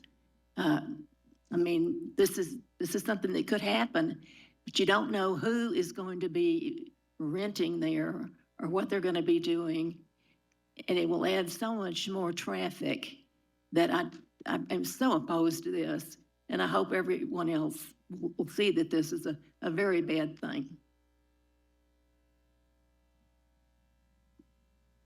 Dan Chisholm.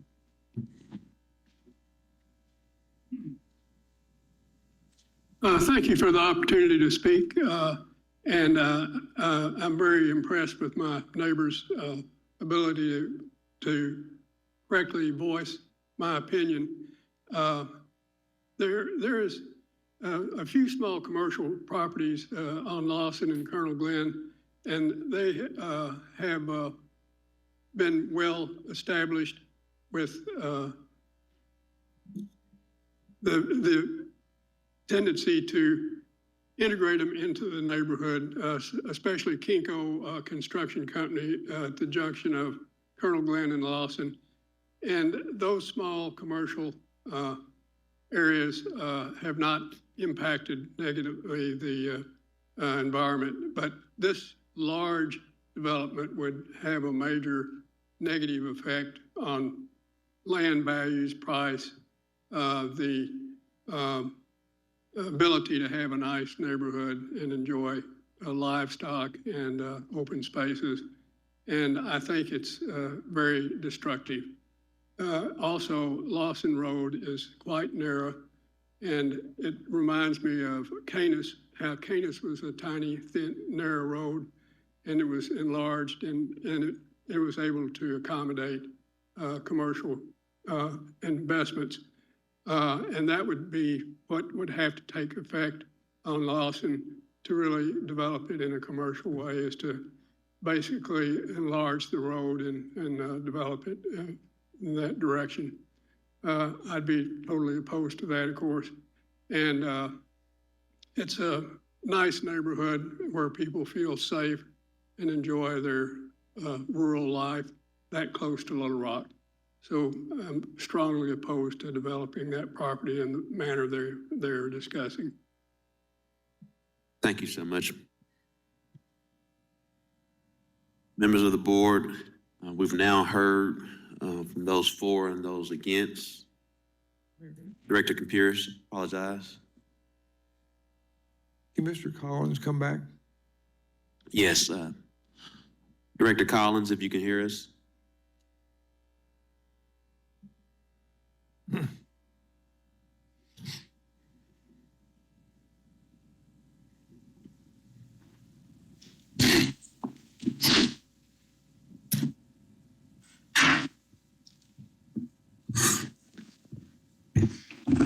Jamie, when I read the write-up, this sounds like a relatively benign mini storage, and, you know, I can't tell somebody whether it's one down the road or not.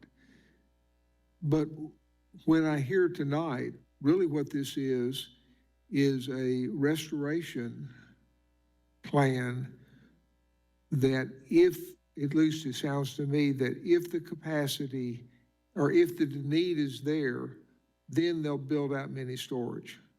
Is that correct?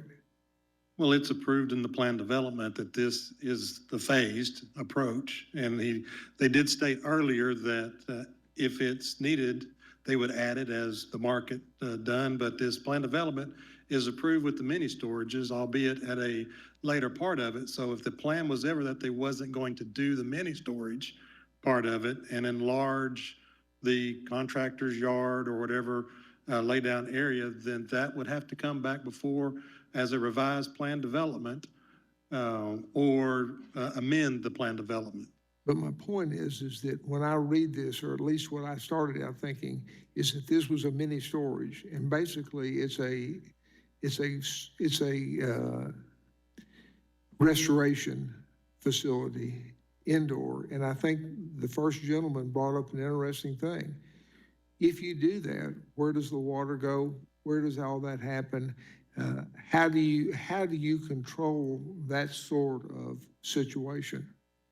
Well, I can't speak for their day-to-day operations at that office facility. I'm going to assume that the majority of their restoration is handled off-site. He said it's in the building. Well, I don't know what they bring back, but as far as our environmental stuff is concerned, that's a question you might ask them specifically inside. For us, for environmentally, everything on the site is handled through our current codes, through stormwater detention facilities, that type of aspect, not necessarily internal to a building. That may be a state regulatory agency and how they conduct business.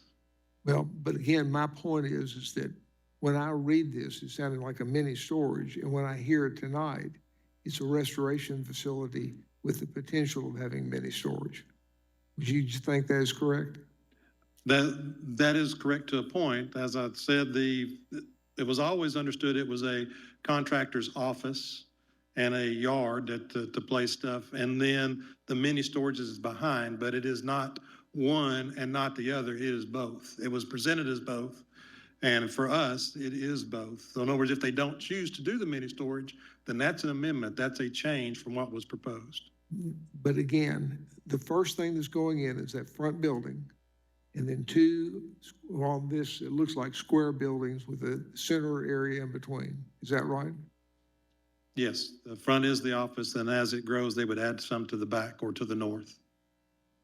Well, and then tell me if you took into consideration what you turned down 3 years ago when you said that you wanted to approve this. Well, I don't know if it was 3 years ago. I can't remember that coming before. I mean, they're the ones that said 3 years. I don't, you know. As development has grown out Lawson, there's other planned developments in that area. One is just adjacent to the east, and they're correct. There is single-family residential, more on agricultural land to the north and across Lawson. But every site, when it comes before the staff and then also before the planning commission and the board, we see every site independently. Every application stands on its own merits what is being presented. And I can't speak to that one that was previously. I didn't bring that with us tonight to talk about that one. Well, then it was a different planning commission too. Let me ask you in a different way. from the time that you turned it down X number of years ago, how many single-family homes have been built in that area in that close proximity? That I don't know. We don't issue building permits in that area. If what they spoke about today is accurate, potentially there's that one that was being built. I don't know of any other. I don't have that information. Thank you.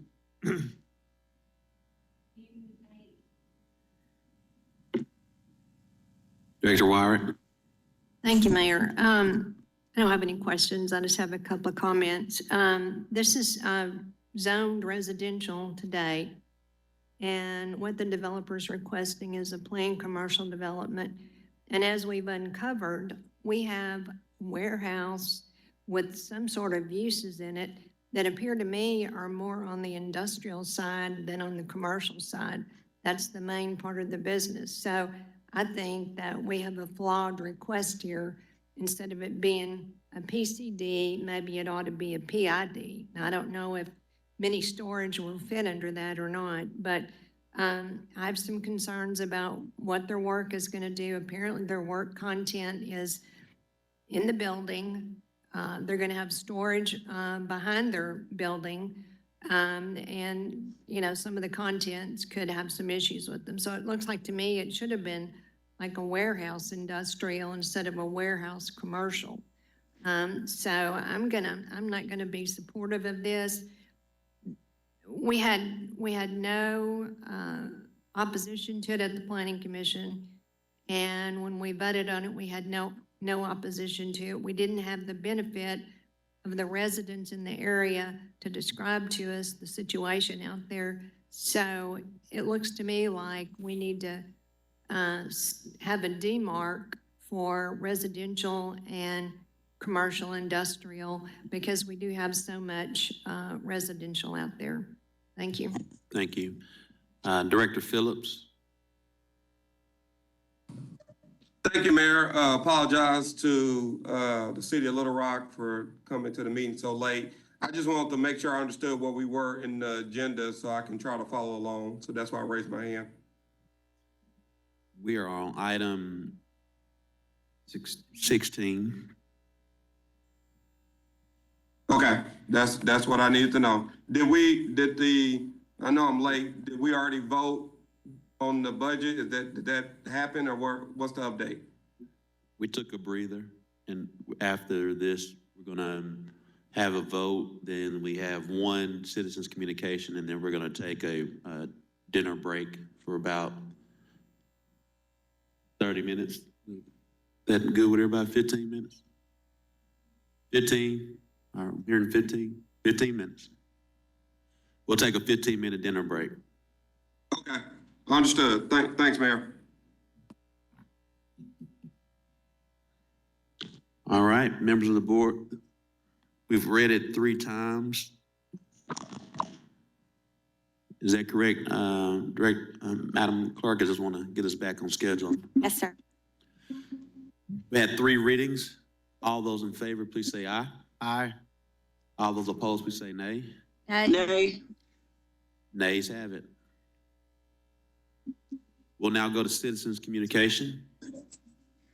Sergio McCall.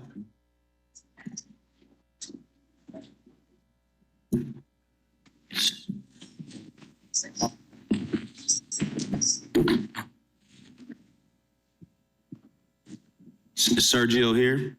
Oh.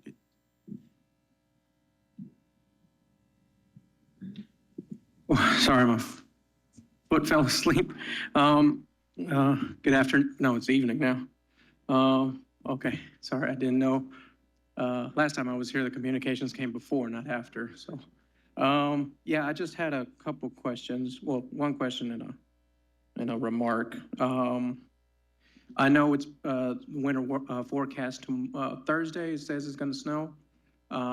Me and my brothers like to go out and help folks out that get stuck whenever it gets real bad out there. And I know that there's some inclines here in the city that get real bad and folks crash. And I was just wondering if there was any, if there was any proposal I could make about some signage or something like that, so folks don't, don't wreck real bad out there. Because that it happens really bad in John Barrow. There's even like a YouTube video with like 2 million hits back in 08 with, about that. And just wondering if there was any, if I could make just that remark. And the other thing was, I want to know if you guys could help me out with a question I had about placing a speed bump. My mama lives over here on 29th Street, and the city made the street bigger, wider, and it's probably like 2.5 blocks long. And man, it doesn't matter what time of night it is, people just rev up and do burnouts on that road. And I've been talking to my neighbors, and they're elderly, and they just told me if I could show up here and see what exactly I needed to do to propose a speed bump on there so we can make it safer. Sure, we'll have our team visit with you to do a study, and so we'll get with you shortly. Okay, thank you. Thank you. Members of the board, we'll do a 15-minute recess.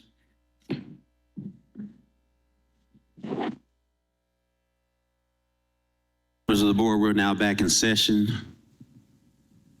Director Peck. Yes, just one moment. I'm so sorry. I got to step out for 1 second. But I you said everything else in the budget you're comfortable with. Madam Clerk, if you would read the ordinance. Motion to go to second. Second. Well, we want to make sure that Gotta have 8 votes. Director Peck is here. Wait. In this little different. Mayor, I know I'm behind, I'm trying to play catch up, but when you ask the clerk to read the ordinance, does that include the proposed amendment or not? Not because it was vetoed, but I think Director Peck is about to, I originally called Director Peck. Director Peck. Okay, I'm sorry, Mayor. After some lengthy discussions here in public about open checkbook and open payroll and open budget, if the board is supportive and if the mayor promises that we will add these functions along with no additional positions without coming before the board, and also no major changes in salary, unless it's an equity increase, be brought to us first. And that I receive the answers to my questions tonight, and that I will share all that with you, then I will pull my amendment. Second. There's a motion. Actually, you seconded Hold on, the amendment. how's that a motion? Yes. Okay, so, you've had the vote, the proponent has pulled the motion, the second has agreed to it, so I don't think you need to vote again. There is no amendment. And with that being, thank you, there is no amendment, and yes, Director Peck, we commit to the open portal as well as the online checkbook to ensure there's full transparency from a city perspective on all of the employees within the city of Little Rock, so everyone knows their salaries clearly. We'll operate within the confines of the budget, and if there's any new positions to the budget, we'll make sure that that comes to the city board for approval. There's a motion and a second. To go to second reading. Who was my motion? That was second, I believe, was from Director Hunt. Second was from me. The motion was from Director Webb. Yeah. All those in favor, please say aye. Aye. All those opposed, please say nay. Ayes have it. Second reading. An ordinance to provide for and to adopt the 2023 budget for the city of Little Rock, Arkansas for the period beginning January 1st, 2023 and ending December 31st, 2023, to appropriate resources and uses for every expenditure item and operating fund, to declare an emergency. Second reading. Move to suspend the rules and place on third and final reading. There's a motion and a second. All those in favor, please say aye. Aye. All those opposed, say nay. Nay. Ayes have it. Third reading. An ordinance to provide for and adopt the 2023 budget for the city of Little Rock, Arkansas for the period beginning January 1st, 2023 and ending December 31st, 2023, to appropriate resources and uses for every expenditure item and operating fund to declare an emergency, third and final reading. Director Wyrick.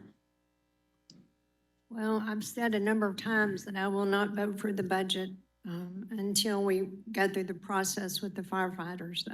They're an important work group to me.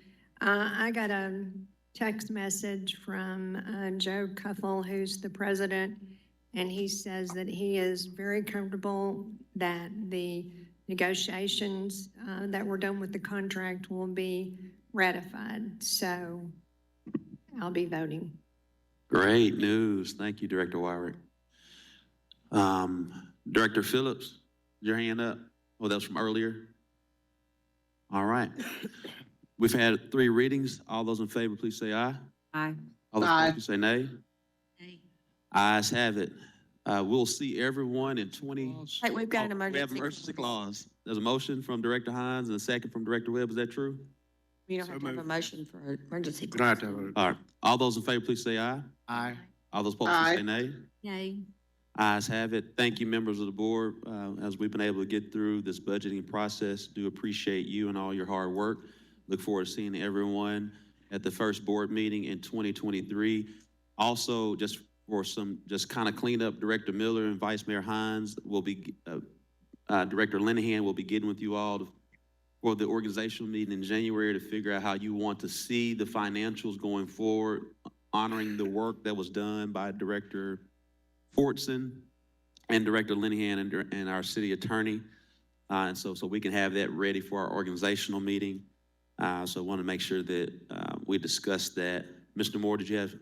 I just want to be clear on the direction, what the expectation is on January the 3rd, because everybody's like leaving town and what do you plan on having? What would you like to see on January 3rd is like, I guess the question, or what's the expectation?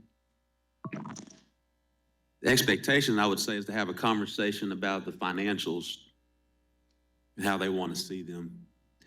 So I'm assuming what we could start off with is Director Linehan, if you'll bring copies of the ordinances that you've been working on with Director Fortson and the city attorney, and then let's see if we can get that emailed out to the city board before January 3rd. That gives time for Director Hines and Director Miller to offer any suggestions. So when we come to the meeting on January 3rd, we can have a fruitful discussion, which will then give you an indication of what we need to do to redraft the ordinance to be befitting of the city board.